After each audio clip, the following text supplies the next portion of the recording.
Hakikachu, being a little naughty Pikachu he is, he created a thumbnail with me mid-sentence, like so it's like this, and he put that as a thumbnail. I mean, how childish is this? Like, so it's like this, and he put that as a thumbnail. I mean, how childish is this?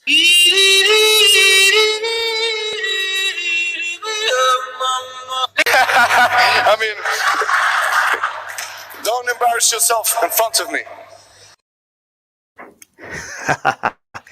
अस्सलाम वालेकुम guys, कैसे हैं आप लोग? ठीक होंगे? वालेकुम रब इश्रह ली अस्सलाम। सदरी। और खैरियत है आमिर भाई?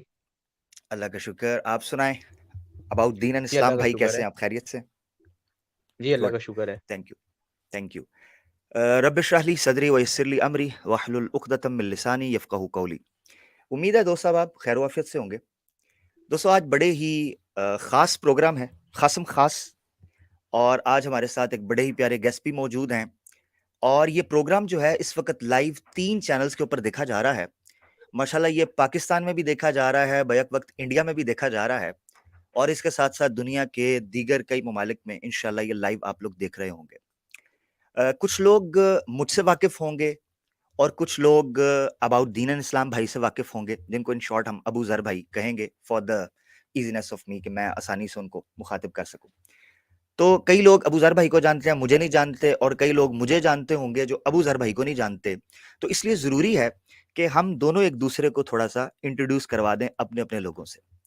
ये प्रोग्राम क्यों ख़ास होने वाला है, इसका अभी आगे आके आपको पता चलेगा।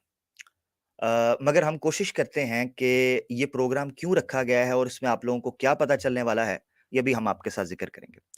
अबाउट दीन एंड इस्लाम भाई, वेलकम सर, और आप खैरियत से होंगे दोबारा वंस अगेन। आपका माइक म्यूट। वालेकुम अस्सलाम सर। आप खैरियत से हैं? अल्लाह का शुक्र, ठीक ठाक। मुझे बहुत अच्छा लग रहा है कि हम दोनों लाइव बैठे हैं। बिल्कुल, मुझे भी बहुत अच्छा लग रहा है। ठीक हो गया, जज़ाकल्लाह। आपकी तरफ से आवाज़ चूंकि इको हो रही है और मेरे लिए वही चीज़ थोड़ी सी है, मगर कोई बात नहीं, इसको एडजस्ट करते हैं, इंशाल्लाह ये सेटल हो जाएगी चीज़। अच्छा नाजरीन, आज का जो प्रोग्राम है वो क्यों ख़ास है, जिसका हम जिक्र कर रहे थे, वो इसलिए ख़ास है कि ईमान और इल्हाद की जो एक जंग छिड़ी हुई है सोशल मीडिया के ऊपर, पहले ये दबे लफ्ज़ों में थी, छुप छुपा कर थी, खुफिया थी, साइलेंट मोड में थी। अब ये लफ्ज़ी गोलाबारी जो है ये सोशल मीडिया का रुख इख्तियार कर चुकी है, और इस पर नित नए आए दिन सवालात और इश्कालात उठाए जाते हैं जो कि घिसे पिटे हैं, मगर उनको शुगर कोट करके, उनका वाटर मार्क हटाकर, अपना लोगो लगाकर इस तरीके से पेश किया जाता है कि गोया वो उन मुल्हिदीन की तहकीक है। एक तो ये चीज़, और दूसरा ये कि वो मुल्हिदीन फिर गोरे की बोली नहीं बोल रहे, बल्कि हमारी हिंदी और उर्दू बोल रहे हैं। ऐसी सूरत में ज़रूरत इस चीज़ की थी, बहुत ज़्यादा अशद ज़रूरत थी, कि वो लोग जो इल्हाद पर काम करना चाहते हैं, बात कर रहे हैं, और माशाल्लाह तहकीक कर रहे हैं, सर्च कर रहे हैं, और उनके ही इंस्ट्रूमेंट को और उनके ही हथियार को, वेपन को, यानी साइंस को, फिलॉसफी को और लॉजिक को, रैशनैलिटी को, और एविडेंस बेस जो वो सो कॉल्ड क्लेम करते हैं कि वो एविडेंस पर और फ्री थिंकिंग पर बेस करते हैं, उस पर्दे को चाक कर रहे हैं, उस नकाब को उतार रहे हैं और उनको एक्सपोज कर रहे हैं, और उर्दू और हिंदी में कर रहे हैं। ऐसे लोगों को भी इकट्ठा असेंबल होने की जरूरत है कि वो लोग जॉइंट प्रोग्राम्स करें, एक जॉइंट एक्शन करें एथिज्म को रिफ्यूट करने के लिए सोशल मीडिया के ऊपर। इसी सूरत को और इसी जरूरत को सामने रखते हुए अबाउट दीन एंड इस्लाम और आवाज़ हक और ज़ैतून एफएम टीम, जो आप लोग हमें सब सुन रहे हैं, हम लोगों ने एक कोलैब किया और हमने सोचा कि इंशाल्लाह आने वाले दिनों के अंदर ऐसी कई स्ट्रीम्स, इंफॉर्मेटिव स्ट्रीम्स होने वाली हैं जिसमें साइंस, इल्हाद और ईमान और इस्लाम और उन पर किए जाने वाले एतराज़ात और सवालात, अलगर्ज इससे मुतल्लिक़ जितने मौज़ूआत हैं उन सब के ऊपर बात की जाएगी।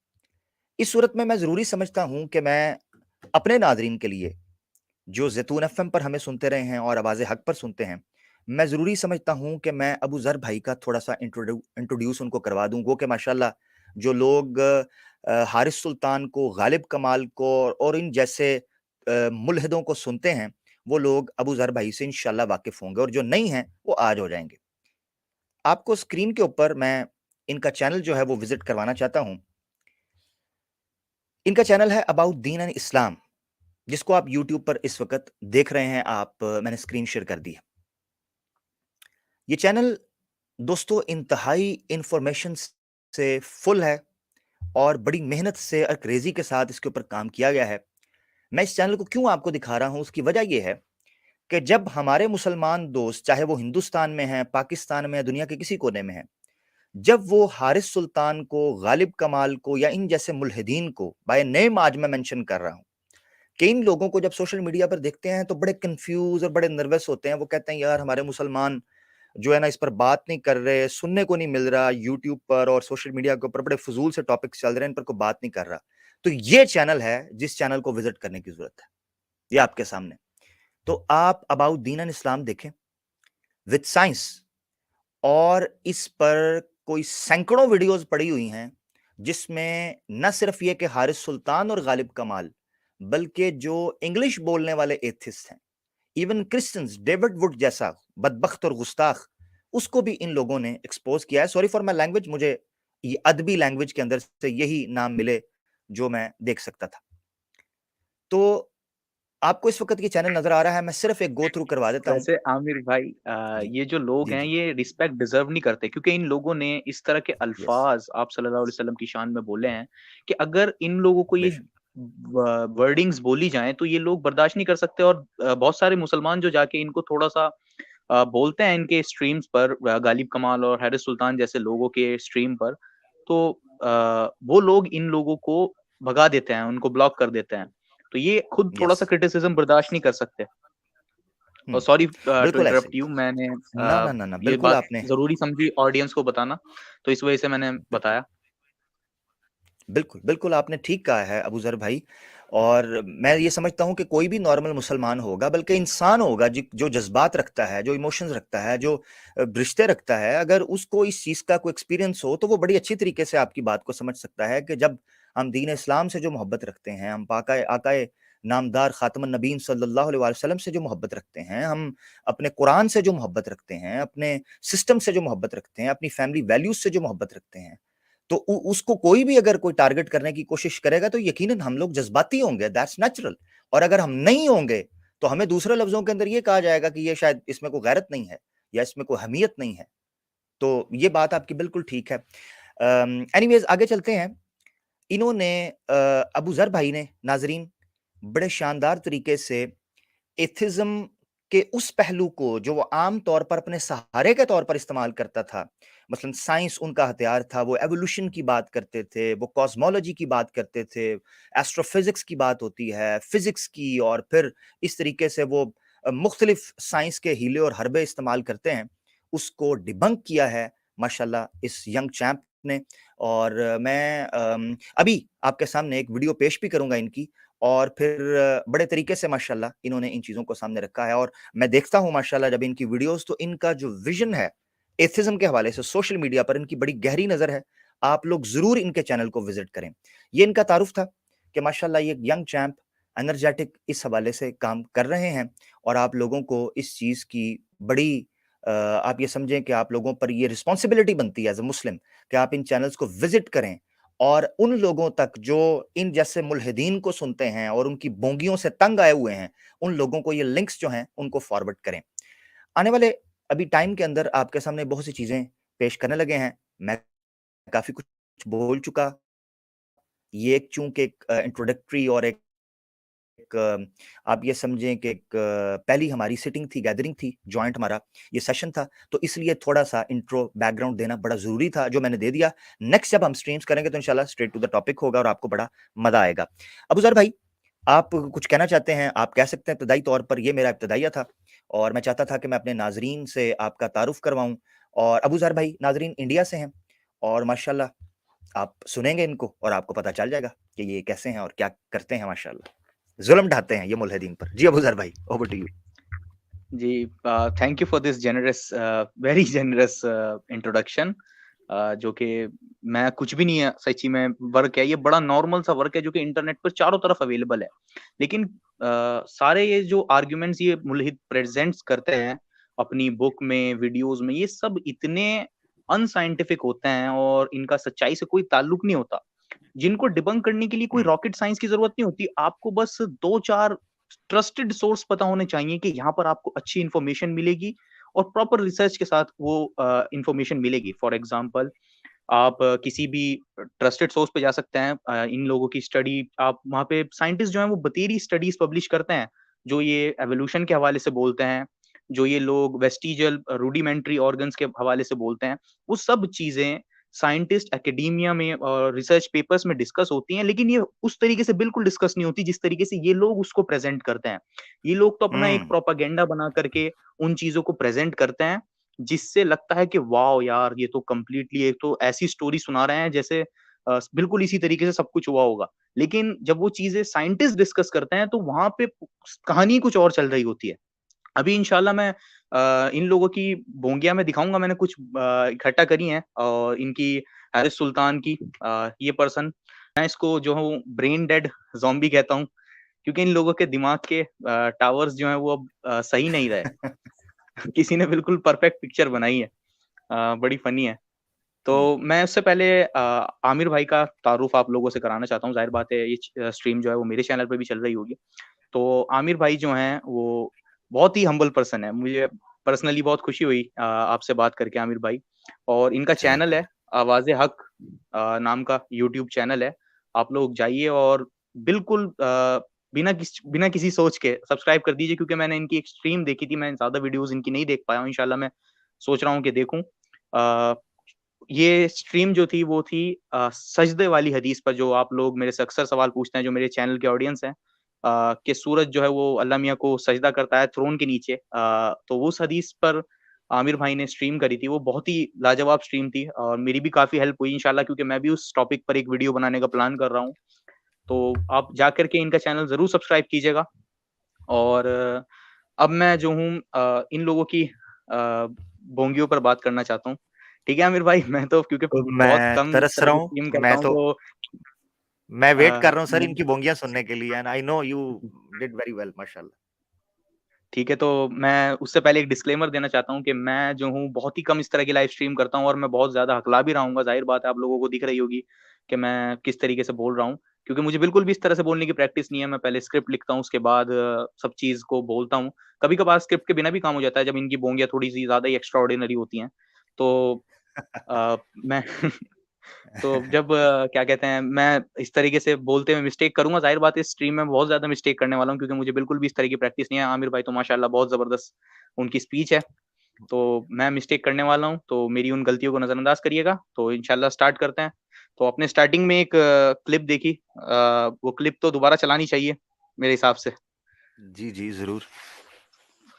Hakikachu, being a little naughty Pikachu he is, he created a thumbnail with me mid-sentence, like so it's like this, and he put that as a thumbnail. I mean, how childish is this? Like so it's like this, and he put that as a thumbnail. I mean, how childish is this?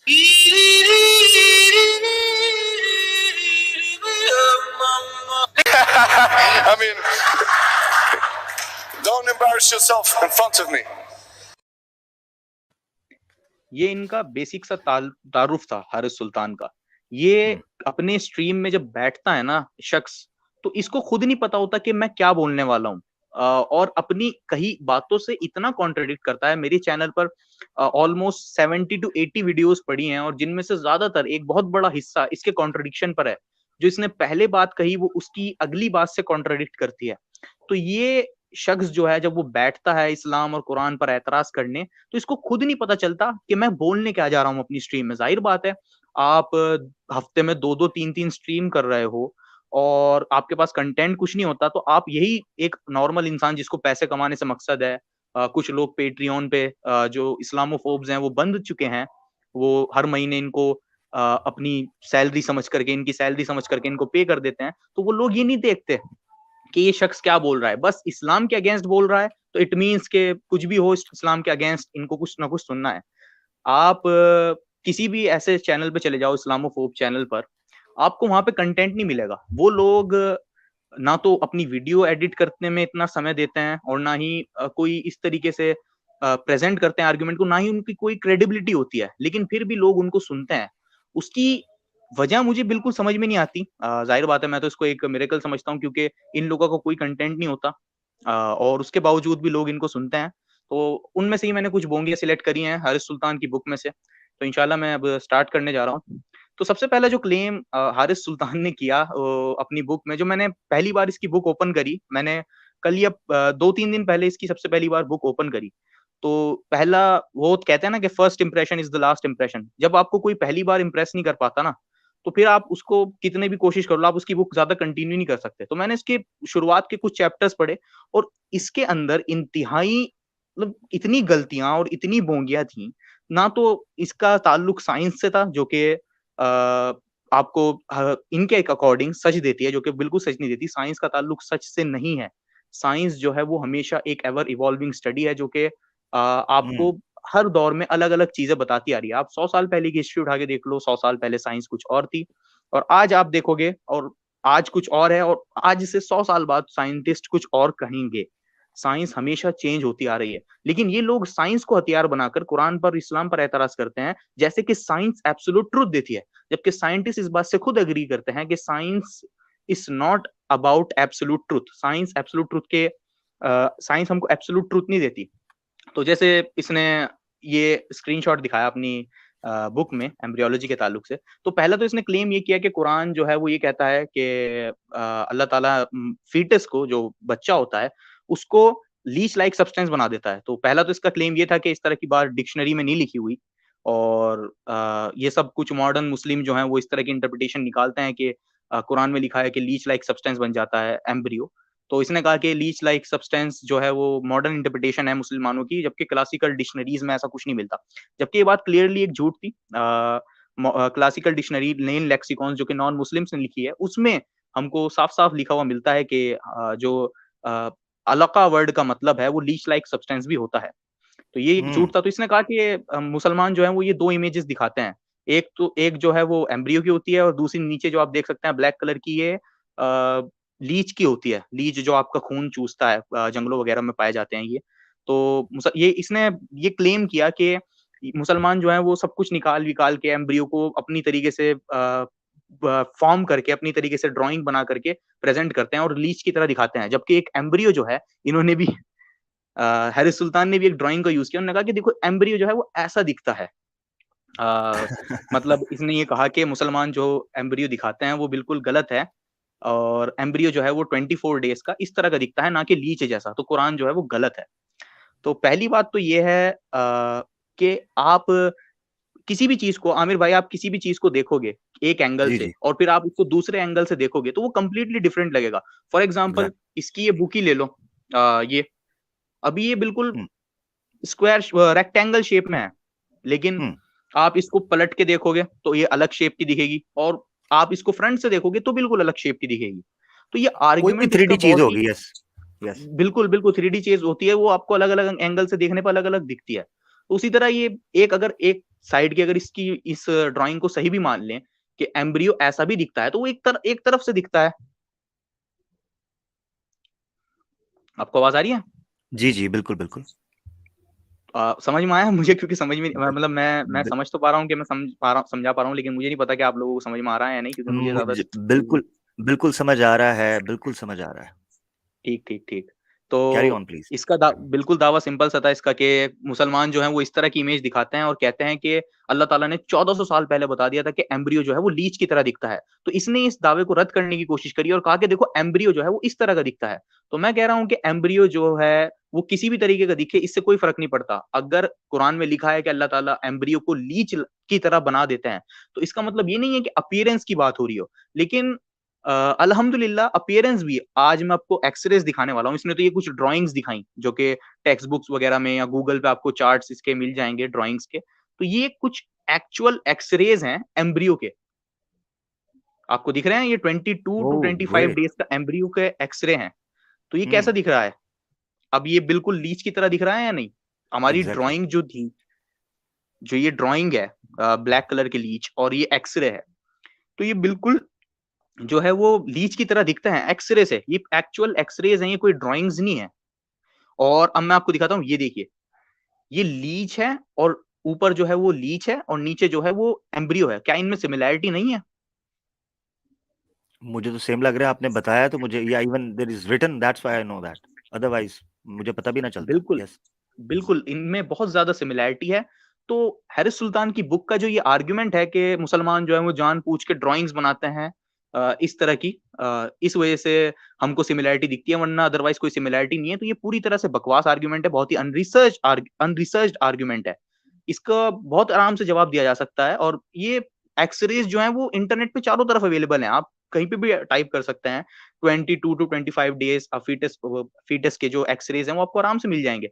लेकिन उसके बावजूद भी ये लोग research नहीं करते और पता नहीं क्या है। ये तो बड़े नॉर्मल सा आर्गुमेंट है। आपको अबूजर थोड़ी सी भाई। वीडियोस आप एम्ब्रियोलॉजी के बारे में सर्च कर लेंगे यूट्यूब पर, तो बहुत सारी आपको वीडियोस मिल जाएंगी जी। कुरान पे। अबूजर भाई तो ये मैं नॉर्मल सी चीजें भी इन लोगों को नहीं पता।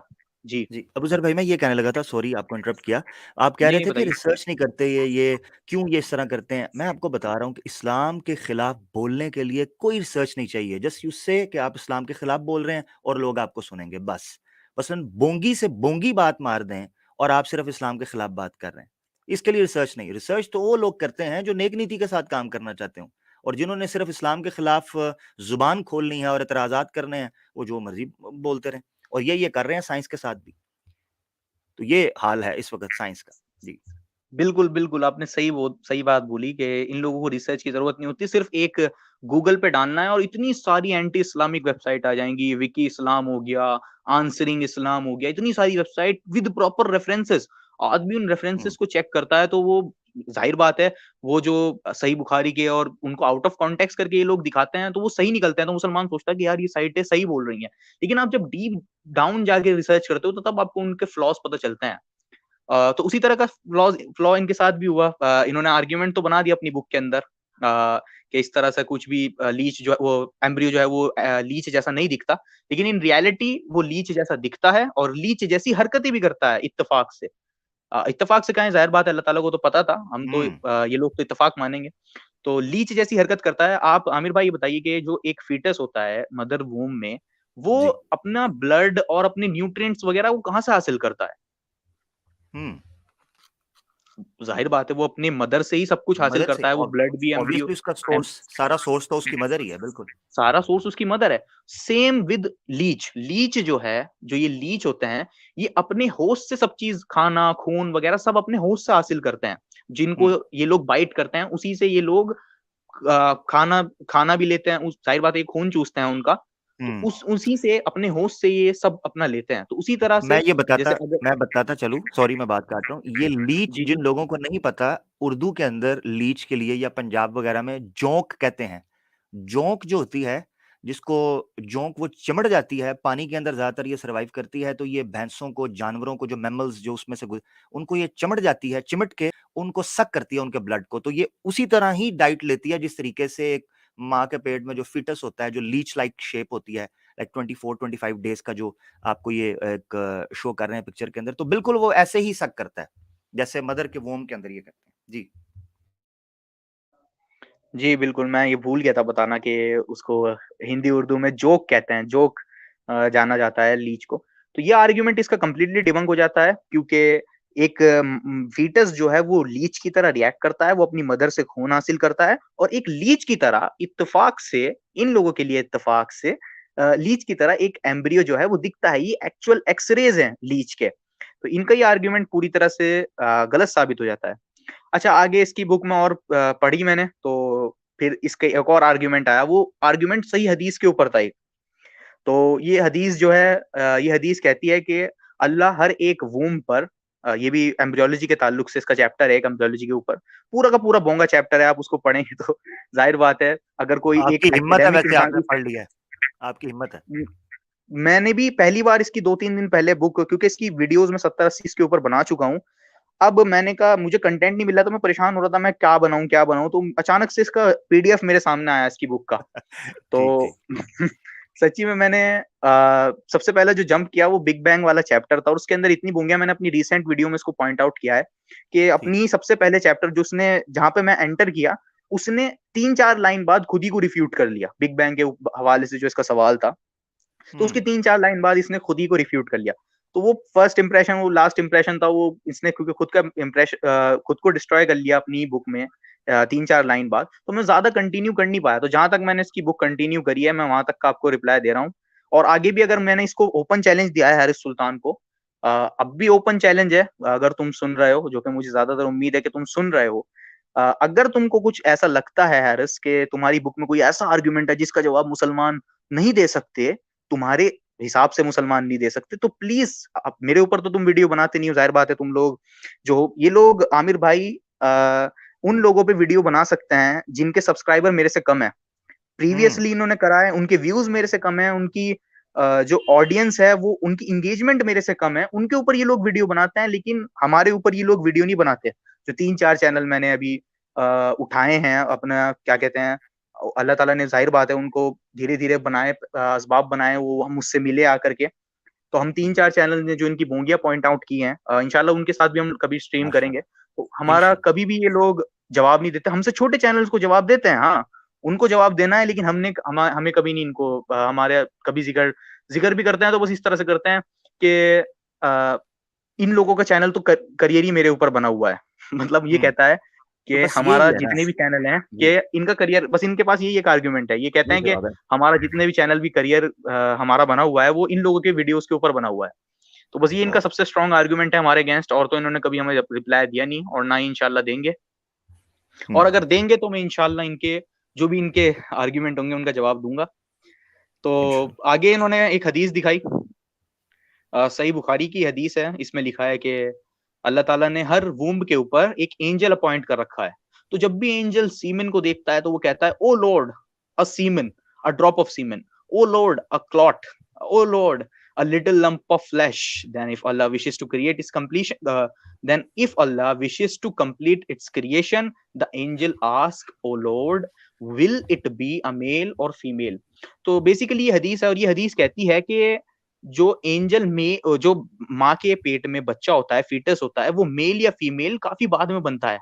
तो इसने एतराज किया, सबसे ऊपर आप पढ़ सकते हैं, obviously this is incorrect, as the sex of a baby is determined at the very moment of conception. मतलब जो बेबी का जो सेक्स होता है वो पहले से ही डिटरमाइन होता है, और जो ये हदीस है ये अनसाइंटिफिक है, बिकॉज ये कह रही है कि बेबी मेल या फीमेल जो है वो बाद में बनता है। तो इसका ये आर्ग्यूमेंट था। सुना आपने? आपको आवाज आई? जी बिल्कुल बिल्कुल। तो अब जाहिर बात है, इन लोगों ने, मैंने पहले ही बताया कि सालों पहले ये चीज आंसर हो चुकी है, इनफैक्ट खुद साइंटिस्टों ने इसको आंसर किया है। मैं एक स्टडी दिखाने जा रहा हूँ नेचर की। नेचर दुनिया का सबसे प्रेस्टिजियस साइंस जर्नल होता है, जहाँ पे बड़े बड़े साइंटिस्ट जो हैं वो रिसर्च करके उनको फिर वेरीफाई किया जाता है कि इन साइंटिस्ट ने कोई बोलने में या किसी तरीके से मिस्टेक तो नहीं करी। तो अच्छी तरीके से वेरिफिकेशन होने के बाद तब जाके ये नेचर में स्टडीज पब्लिश होती हैं। तो ये स्टडी है genetic mechanism of sex determination. तो ये स्टडी कहती है कि बिफोर द 7th वीक, 7 हफ्ते से पहले, जो एम्ब्रियोनिक गोनैड होता है इज इनडिफरेंट, यानी जो फीटस होता है मदर्स वूम में वो 7th वीक से पहले इनडिफरेंट होता है। यानी हमारी जो, आप और मैं जब मदर्स वूम में थे आमिर भाई, तो हम 7 वीक से पहले न्यूट्रल थे, ना तो मेल की तरह दिखते थे और ना ही फीमेल की तरह दिखते थे। तो 7th वीक में ये डिफरेंस शुरू होता है, 7th वीक में। और आगे ये स्टडी कहती है, meaning that it is capable of developing into either a testis और एन ओवरी। यानी हम जो हैं 7th वीक के बाद, जब 7th वीक में डिफरेंस शुरू हो जाता है, हम या तो मेल बन सकते हैं या फीमेल बन सकते हैं, और ये डिफरेंस आगे भी आ सकता है। तो एग्जैक्टली वही चीज जो हदीस ने कही कि एम्ब्रियो जो है वो मेल या फीमेल बाद में बनता है काफी, तो वही एग्जैक्ट चीज इस रिसर्च पेपर में genetic mechanism of sex determination में बोली गई है। तो अब जाके ये जो जाहिल है, इनको, इन साइंटिस्ट को भी अनसाइंटिफिक कहेगा। तो ये इन लोगों की कुछ इन लोगों की कुछ बोंगियां होती हैं जो कि इतनी, जाहिर बात है ये हर कोई इन चीजों को एक्सेस नहीं कर सकता, क्योंकि लोग, जो अवाम जो इन लोगों को सुनती है वो खुद जाहिल होती है, और ये अपने आप को एज एक्सपर्ट दिखाते हैं साइंस के ऊपर, हर चीज के ऊपर अथॉरिटी दिखाते हैं अपने आप को। तो और पहले से जाहिर अबू बात जर भाई, है वो पहले जी से सोच के बैठे होते हैं, जो सुनने वाले हैं उनमें से एक अक्सरियत है जो प्री डिटरमिन एक डिसीजंस के साथ वहां बैठे हुए हैं कि इस्लाम के मुखालिफ चूंकि ये लोग बोल रहे हैं, इसलिए इनका हर्फ हर्फ हकीकत है, या हर चीज सच बोल रहे हैं, नंबर एक।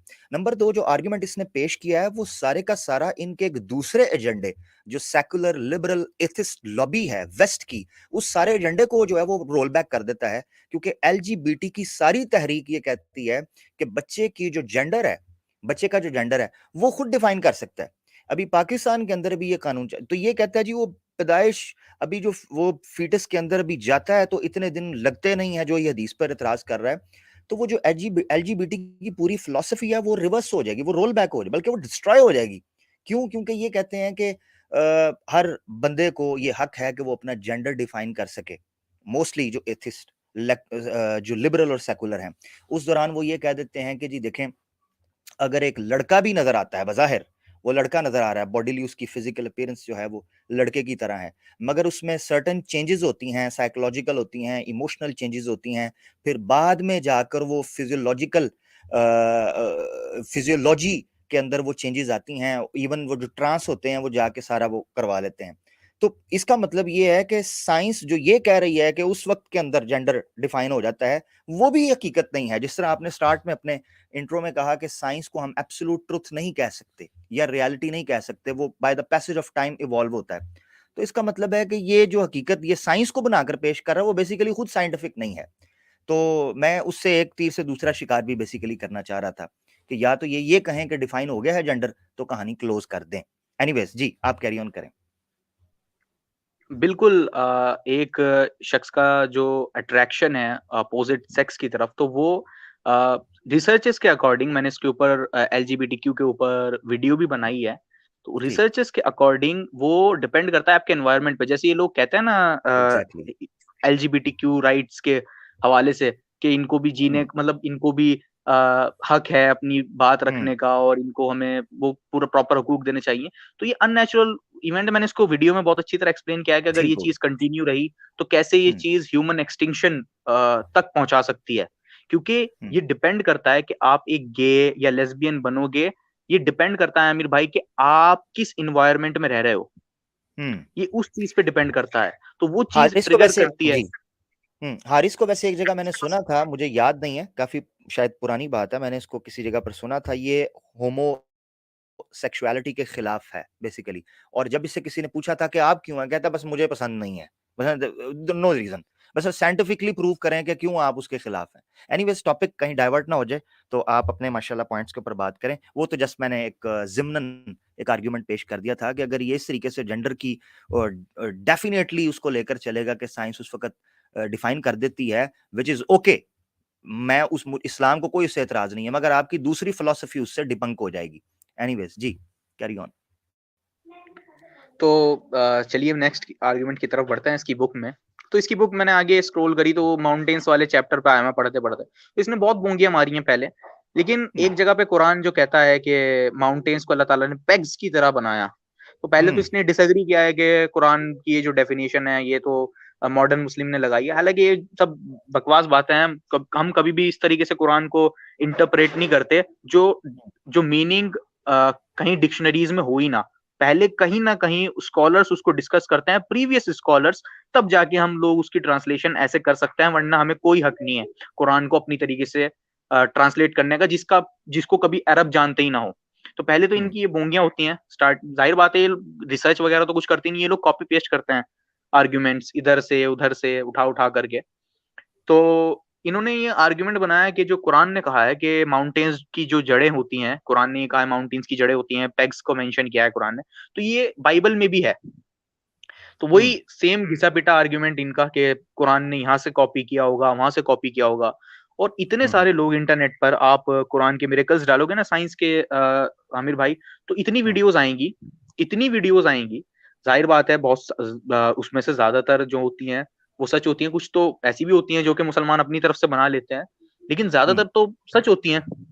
अब उनको ये लोग डिबंक कैसे करते हैं, उनको ये लोग डिबंक ऐसे करते हैं कि परहैप्स प्रॉफिट सल्लल्लाहु अलैहि वसल्लम ने यहाँ से ले लिया होगा, वहां से ले लिया होगा, अपनी थ्योरी लगा देते हैं कि ये तो देखो ये चीज पहले से नॉलेज में थी, ये फलां जगह पे नॉलेज में थी, ये चीज फलां जगह में नॉलेज में थी, लेकिन ये और चीज ये इनके गले में और फंदा फंसा देती है, क्योंकि आप किस किस चीज को कहोगे कि ये चीज यहाँ से ली, यहाँ से ली, यहाँ से ली, यहाँ से ली। उस टाइम पे गूगल वगैरह तो था नहीं, उस टाइम पे कोई भी ऐसी चीज नहीं थी जहां पे जाके आप करेक्ट करेक्ट चीजें उठाओ और कुरान के अंदर डाल दो, और अलग अलग जगह पे दुनिया के अलग अलग जो कि कई कई 100 किलोमीटर का रास्ता है, वहां पे कहते थे कि देखो ये चीज पहले से नॉलेज में थी, ये चीज वहां पे पहले से नॉलेज में थी, और it will make it worse. अब मैं आपको एक आयत दिखाने जा रहा हूँ, कुरान की ये आयत है, ऑन दैट डे, अल्लाह, यहाँ पे कयामत के दिन की बात हो रही है, चैप्टर नंबर 21 वर्स नंबर 104 है। यहाँ पे कहा जा रहा है कि अल्लाह ताला कयामत के दिन जो आसमान है उसको लपेट देंगे, और कैसे लपेटेंगे, like a scroll of writing, जैसे एक स्क्रोल को लपेटा जाता है, स्क्रोल देखा है ना आपने, जो पुराने जमाने में स्क्रोल यूज होता था जिसको लपेट दिया जाता है, तो अल्लाह ताला कयामत के दिन स्क्रोल को ऐसे लपेटेंगे जैसे यूनिवर्स को ऐसे लपेटेंगे जैसे स्क्रोल को लपेटा जाता है। तो स्क्रोल जो है वो लपेटा जाने से पहले कैसा होता है, एक शीट ऑफ पेपर की तरह दिखता है, जाहिर बात है, और वो फ्लैट भी होता है। तो आज चैप्टर नंबर 21 वर्स नंबर 104 हमें इसके कंफर्म, जाहिर बात है कुरान का पूरा कंफर्म एविडेंस है कि कुरान जो है वो कुरान का मैन्यूस्क्रिप्ट है, 1200 से 1300 साल पुराना, पूरा का पूरा 99% कुरानिक टेक्स्ट उसमें अवेलेबल है।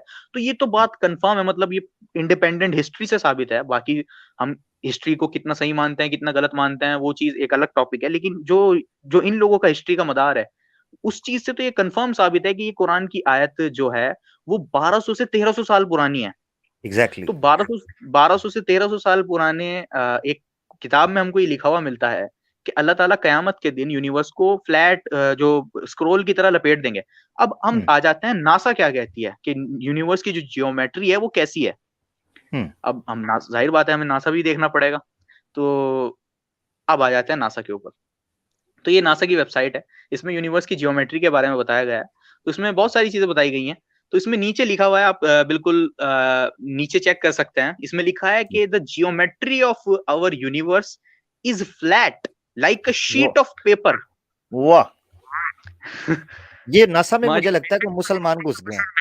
हाँ, ये मुझे भी ऐसा ही लगता है कि यहाँ पे कोई मुसलमान साइंटिस्ट जो है वो घुस चुका है जिन्होंने ये एडिट कर दिया। तो हमारा जो ये यूनिवर्स है इसकी जो जियोमेट्री है वो फ्लैट शीट ऑफ पेपर की तरह है, जिसको अब हमने रिसेंटली डिस्कवर किया। हमारा जो स्पेस टाइम का फैब्रिक है जिसको हम खाली जगह सोचते हैं, आप आमिर भाई अपना हाथ हिला रहे होंगे अभी स्पेस के अंदर, तो ये खाली जगह नहीं है, बस इसको हम छू नहीं सकते, इसके पार्टिकल्स हमारे पार्टिकल्स के साथ इंटरेक्ट नहीं कर पाते, इस खाली जगह को हम छू नहीं सकते, लेकिन इन रियलिटी ये भी समथिंग है। तो जो कि ये फोल्डेबल फैब्रिक है, जो स्पेस हम खाली जगह सोचते हैं ये भी एक फोल्डेबल फैब्रिक है। और किस तरह का फैब्रिक है, हमारा जो ये यूनिवर्स है ये फ्लैट है एक शीट ऑफ पेपर की तरह, जिसको फोल्ड किया जा सकता है। तो वही एग्जैक्टली सेम चीज जो कुरान ने 1400 साल पहले गई, वही आज के मॉडर्न साइंटिस्ट और नासा हमको बता रही है। तो ये अब इसका कोई मुझे बता दे कि ये बात 1400 साल पहले किसे पता थी कि यूनिवर्स फ्लैट है, और यूनिवर्स फ्लैट है और एक पेपर की तरह, इसकी मिसाल पेपर स्क्रोल से दी जा सकती है। वो सोच भी नहीं सकता, कोई इसको तसव्वुर में भी नहीं ला सकता 1400 साल पहले कि ये इस तरीके से होगा। चाहे आप दुनिया के किसी भी कोने में चले जाओ, और कोई इंसान अगर ये दावा करता है कि नहीं ये चीज पहले से नोन थी, तो वो जानता नहीं कि वो इंसान क्या बोल रहा है, वो इडियट होगा कोई। जाहिर बात है ये लोगों को बचाव तो अभी करना है, तो कुछ भी उल जलूल सा कोई थ्योरी लेके आएंगे और वो लोगों को सुना देंगे, और वो लोग खुशी खुशी हैप्पी हैप्पी सोचेंगे कि वाओ इस्लाम डिबंक हो गया।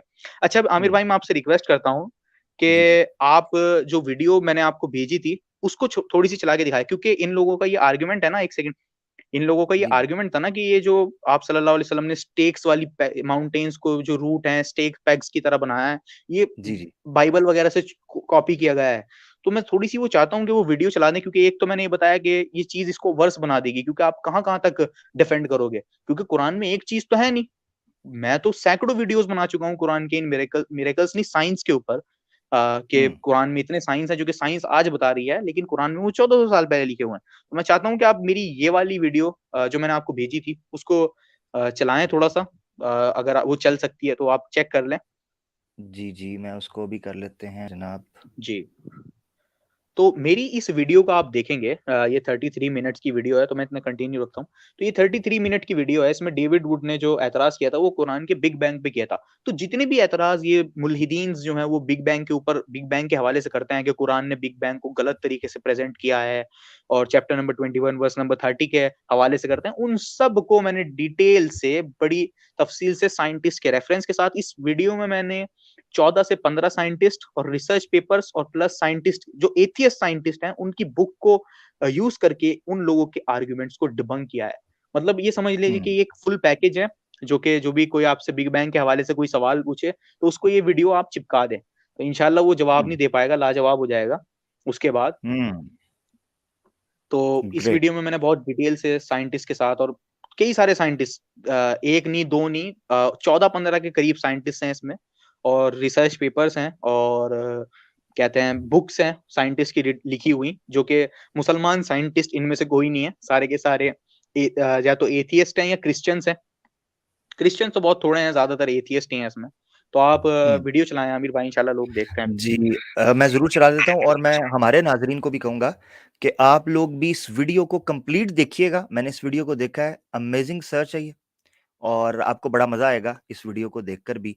और मैं आपके सामने अभी इस वीडियो को चलाऊँगा। आप बस मुझे बता दीजिएगा कि उसकी आवाज़ आप तक आ रही है कि नहीं आ रही, ठीक है ना? आप ज़रा मुझे बता दीजिएगा।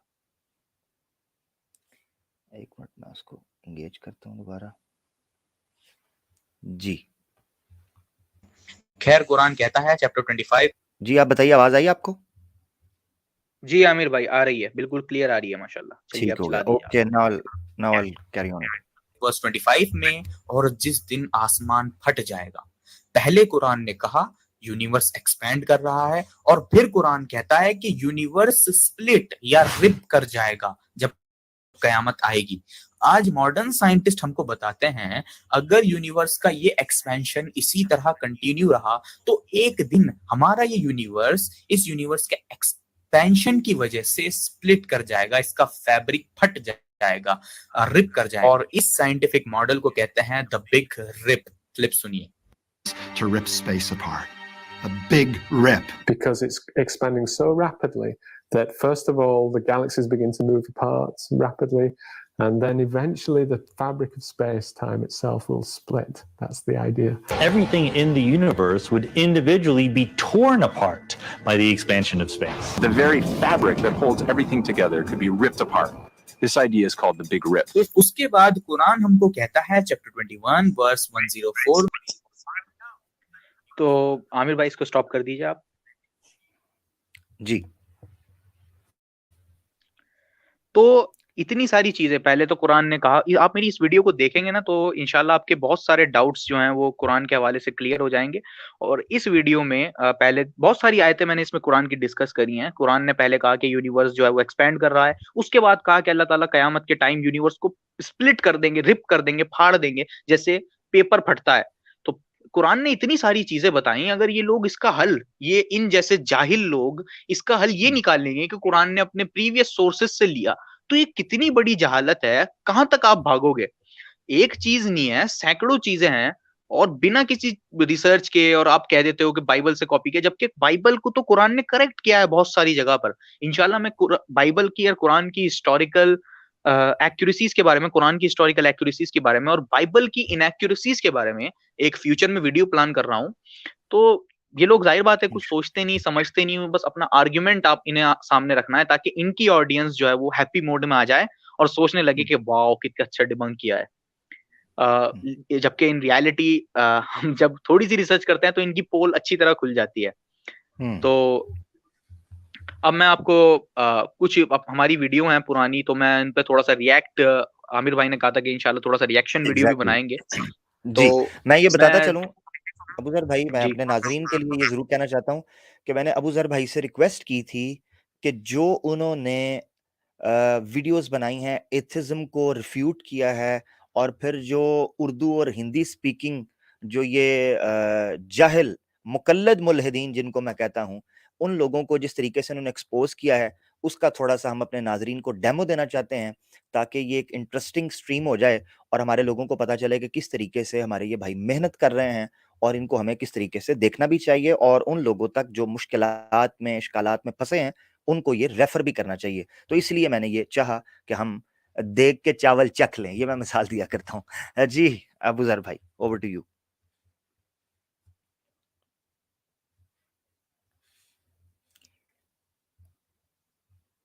अच्छा, ग़ालिबन अबू ज़र भाई के इंटरनेट का कुछ इश्यू हुआ है, वो रीजॉइन कर लेते हैं और उम्मीद है आप लोगों को मज़ा आ रहा होगा सुनकर और इंशाल्लाह जैसे वो रीजॉइन करते हैं हमारे पास आ जाते हैं। जी, वेलकम बैक अबू ज़र भाई। जी, मैं थोड़ा-सा कोई चीज़ ऐड करने की कोशिश कर रहा था। तो ओके, आपने ओके। बड़ी अच्छी मिसाल दी कि देख का एक चावल चखा है, मुझे जी, बहुत फ़नी लगी ये मिसाल। मैंने आपसे पहले जी, तो जी। हम कुछ रिएक्शन अपनी वीडियो पर मैं देना चाहूँगा। तो मैं पहले दिखाना चाहता हूँ कि ये लोग कितनी अनरिसर्च वीडियो जब एवोल्यूशन के हवाले से भी आप लोग क्योंकि इनका जो मेन हथियार जब मैं आमिर भाई अपनी रिसर्च कर रहा था, तो जी, जो जी। सबसे किसी आर्गुमेंट ने मुझे हिट किया आके स्ट्रांगली, वो था एवोल्यूशन। क्योंकि हुँ, अगर डार्विनियन ह्यूमन एवोल्यूशन जिस तरीके से ये लोग बताते हैं, वो हुआ है, तो सारे मज़ाहिब नहीं ज़ाहिर बात है जो मज़ाहिब एडम एंड ईव की बात करते हैं वो गलत हुए। तो हुँ, मैंने बहुत ज़्यादा इस पे रिसर्च करी और लगभग 1 या सवा साल मैंने इस पे रिसर्च करी और तब जाके मुझे माशाल्लाह। समझ में आया कि एकेडमिक अंडरस्टैंडिंग कितनी अलग है और इनके ऊपर मैंने कई सारी ऑलमोस्ट 10 के करीब वीडियो बनाई हैं। उसमें मैंने डार्विनियन ह्यूमन एवोल्यूशन के साइंटिस्ट खुद साइंटिफिक एकेडमिक रिसर्च पेपर्स के साथ खुद बताया है कि कैसे वो साइंटिस्ट जो हैं वो रो रहे हैं, ज़ाहिर बात है वो हुँ, उनको क्राई कहते हैं रो रहे हैं। वो रो रहे हैं कि हमारे पास फॉसिल नहीं है, जो इस बात को साबित कर सकें कि ह्यूमन जो है वो एप लाइक क्रीचर से इवॉल्व होके आए हैं। और हुँ, साइंटिस्ट सालों से मेहनत कर रहे हैं। अब तो कुछ साइंटिस्ट ने कुछ पैलियोंटोलॉजिस्ट ने होप भी छोड़ दिया है कि अब हमें फॉसिल मिलेंगे। वो ये सोचते हैं कि क्योंकि चिंपैंज़ीज़ जो हैं प्रिमिटिव चिंपैंज़ीज़ जंगलों वगैरह में रहते थे, तो वहाँ पे घमस वगैरह ज़्यादा होती है। तो जो फॉसिलाइज़ेशन का प्रोसेस है वो हो नहीं पाया। हुँ, लेकिन वो ज़ाहिर बात है ये थ्योरी लगानी है, ज़ाहिर बात है बचाव के लिए कुछ ना कुछ तो थ्योरी लगानी है। तो फॉसिलाइज़ेशन का क्योंकि प्रोसेस नहीं हो पाया तो इस वजह से हमारे पास फॉसिल नहीं है। तो इस तरह से वो साइंटिस्ट परेशान हैं कि फॉसिल्स नहीं है और कुछ फॉसिल्स जो टूटे-फूटे मिले हैं उनको ये लोग ड्राइंग्स की शक्ल में बनाते हैं। तो और उसमें से एक फॉसिल था होमो इरेक्टस का जो पुराने इंसान थे 2 मिलियन ईयर्स पहले। तो उनका एक फॉसिल हमको मिला 2 मिलियन ईयर्स पहले इंसान जो रहते थे। तो उसके बारे में हैरिस जो है वो अपनी डार्विनियन स्टोरी बताता है जो कि हम पहले सोचा करते थे बहुत, जो साइंस बहुत पहले बताया करती थी। उसकी स्टोरी बता रहा है तो ज़रा-सा उस पे नज़र डालें। जो असल जो चेंज आया वो यहाँ पे आया होमो इरेक्टस के साथ। ये वो चीज है, अगर ये हमारे सामने आ जाए, इसका कद तो खैर छोटा था, ये 5-5 फुट के थे, 4.5-4 फुट के थे। ये तो इस जाहिल ने कंप्लीटली एक गप मारी है कि होमो इरेक्टस 4.5 फीट के थे, जबकि एविडेंस हमको बताते हैं कि होमो इरेक्टस मॉडर्न ह्यूमंस की अपीयरेंस के थे और उनकी हाइट भी मॉडर्न ह्यूमंस की तरह ही थी, 5 से 6 फीट, जो कि नॉर्मल हाइट होती है। और होमो इरेक्टस मॉडर्न ह्यूमंस की तरह आग जलाते थे, टूल्स बनाते थे। इवन कुछ पेलियोएंथ्रोपोलॉजिस्ट तो ये भी कहते हैं कि होमो इरेक्टस बोट्स बना सकते थे। तो ये होमो इरेक्टस की जो ड्राइंग्स हैं, आप लोग इनसे कंफ्यूज ना हुआ करें। ये जो गूगल के चार्ट्स ये बेवकूफ दिखा रहा है ना, इनसे कंफ्यूज ना होया करें। ये सब स्पेकुलेटिव ड्राइंग्स हैं, होमो इरेक्टस ह्यूमंस की तरह थे। ये ड्राइंग्स जो हैं वो डार्विनियन असम्पशंस को ध्यान में रखते हुए बनाई गई हैं, जिनका सच्चाई से कोई वास्ता नहीं है। Set of bones. So the drawings are mostly imaginative, not evidence. तो वेरी गुड। ज़ाहिर बात है होमो इरेक्टस को जो लोग इनका डार्विनियन असम्पशन ये कहता है आमिर भाई कि जो पहले के इंसान होंगे वो बहुत ही स्टूपिड्स होंगे। ज़ाहिर बात है हम लोग बंदरों से अगर एप लाइक क्रीचर से अगर इवॉल्व होके आ रहे हैं तो हमें हुँ, प्रीवियसली बहुत स्टूपिड सा होना है। अब ना हुँ, तो ये चीज़ फॉसिल एविडेंस सपोर्ट करता है और ना ही ये चीज़ जो है करंट अंडरस्टैंडिंग सपोर्ट करती है। सिर्फ थ्योरी है कि हम लोगों को प्रीवियसली स्टूपिड ही होना है। अब जो हुँ, एविडेंस जो पेलियो एंथ्रोपोलॉजिस्ट हैं, ज़ाहिर बात है वो तो साइंटिस्ट हैं, हालाँकि उनमें भी ह्यूज बायस है एवोल्यूशन की डार्विनियन ह्यूमन एवोल्यूशन की तरफ। लेकिन उसके बावजूद भी जो एविडेंस मिलते हैं, वो हमको बताते हैं कि नहीं, जो पहले के इंसान थे वो स्टूपिड नहीं थे, जैसा कि उनको होना चाहिए अकॉर्डिंग टू डार्विनियन एवोल्यूशन। वो भी हुँ, बोट्स बना सकते थे। इतने पुराने इंसान होमो इरेक्टस जिसको सोचते थे कि हम बड़ी स्टूपिड सी स्पीशी होगी। पहले हुँ, तो इसने हैरिस सुल्तान ने कहा था कि ये 4.5-4 फुट के थे। मतलब उनको सभी को कह दिया था कि सब 4.5-4 फुट के थे। जबकि एविडेंस हमको बताते हैं, कुछ हमें फॉसिल भी मिले हैं जो हमको बताते हैं कि ये 6 फीट तक ग्रो कर सकते थे नॉर्मल ह्यूमन की तरह। 4.5 फीट के भी आज इंसान पाए जाते हैं, 5 फीट के भी, 5.5 फीट के भी, 6 फीट के भी, 6.1 फीट के भी। तो एवरेज जो इनकी हाइट थी वो बिल्कुल इंसानों की तरह थी, जो कि एविडेंस अगर डार्विनियन एवोल्यूशन के असम्पशन के अकॉर्डिंग चलें तो इनकी हाइट 4-4.5 फुट ही होनी चाहिए थी। क्या तो लेकिन उसके बावजूद इनकी हाइट जो है वो इतनी ज्यादा थी, बिल्कुल ह्यूमन की तरह इनकी शेप थी। जाहिर बात है इंसान थे, इन लोगों ने बना रखा है कि बंदर की तरह थे, बंदर की तरह थे, बिल्कुल नहीं थे।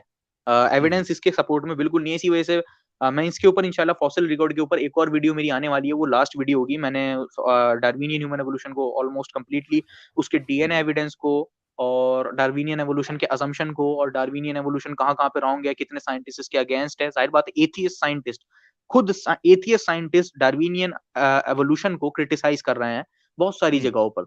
उन पे सब मैंने वीडियोस बनाई हैं, और इन लोगों के जाहिर बात है ये लोग तो सोचते हैं कि कंप्लीटली एक फैक्ट प्रूफ हो गया।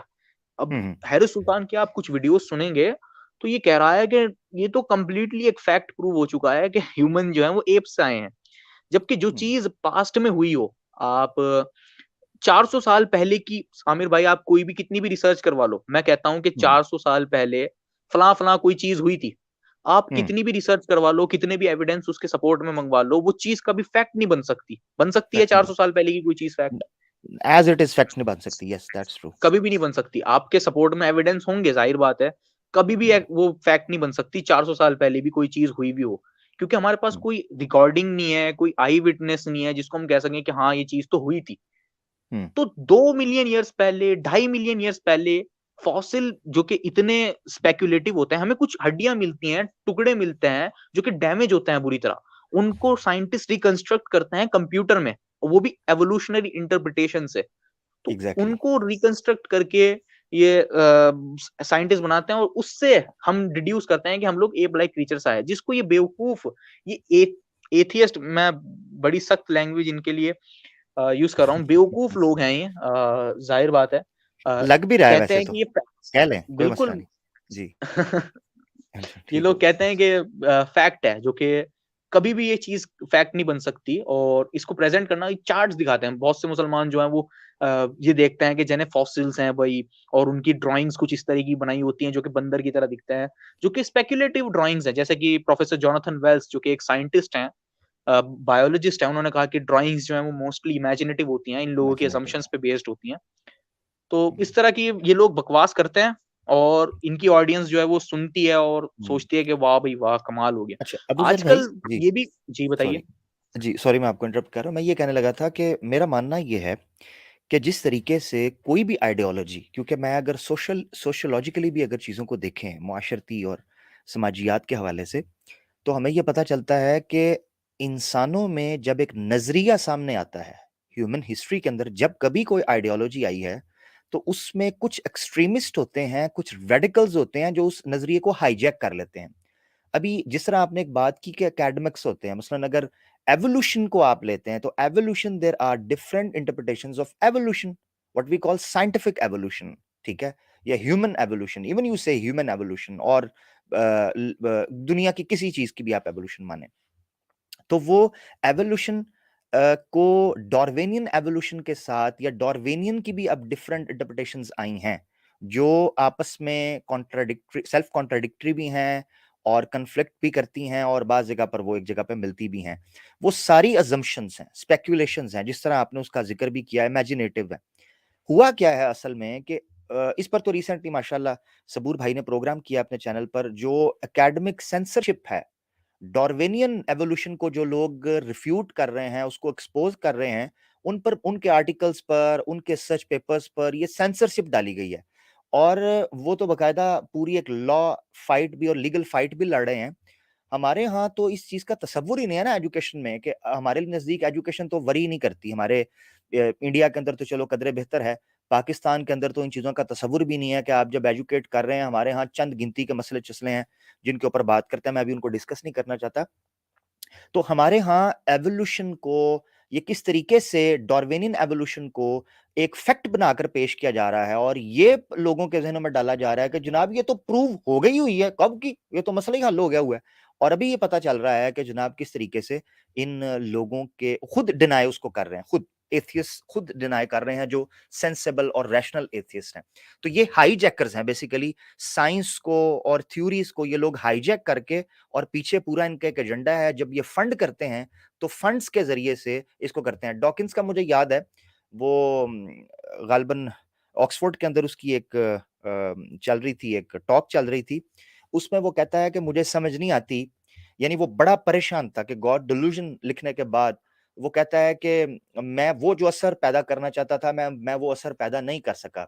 और उस पर फिर उसने कहा कि मुझे समझ नहीं आती कि जो टर्किश अदनान उमर जो द एटलस ऑफ क्रिएशन नामी जो लिखता है, टर्किश का राइटर है, वो कहता है मुझे, हारून याहिया जिसका नाम है, पेन नेम, वो कहता है मुझे ये समझ नहीं आती कि इनको कहाँ से फंड्स हो रहे हैं और ये कहाँ से कर रहे हैं।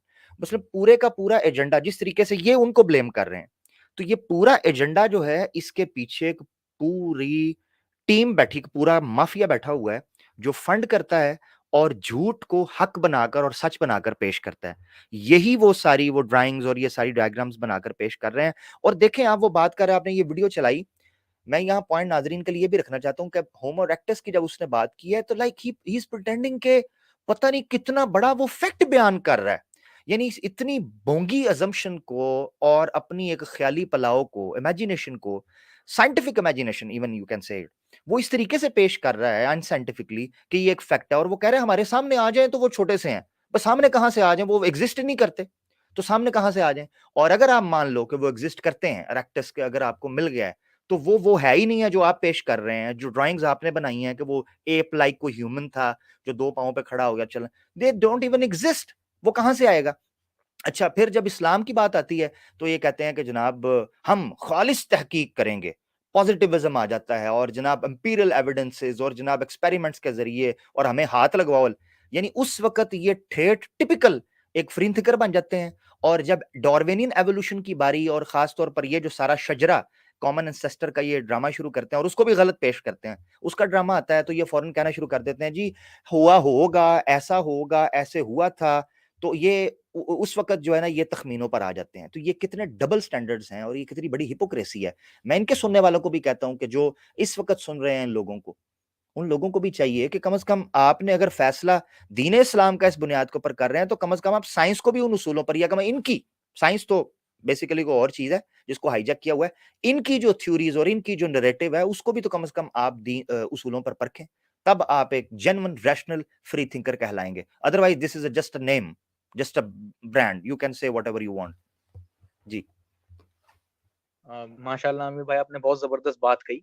पहली बात तो आपने कही कि ये कहता है कि होमो इरेक्टस हमारे सामने आ जाएंगे तो वो 4 साढ़े 4 फीट के थे। तो आपने कहा कि वो दे डोंट इवन एग्जिस्ट, और सही बात तो ये कि अगर उनके फॉसिल को भी हम ले लें तो वो भी 4.5 फीट के नहीं है भाई। फॉसिलाइजेशन एक इतना रेयर प्रोसेस है कि अगर इतने मिलियन लोग एग्जिस्ट करते होंगे तब जाके कहीं एक फॉसिल हमको मिल जाएगा, वो भी अगर इलाका अगर सूटेबल हो। इतना रेयर होता है फॉसिल हमको मिलना। तो वो फॉसिल मिला, उसके जो कि साइंटिस्ट कहते हैं कि वो 6 फीट तक जा सकता था होमो इरेक्टस की हाइट।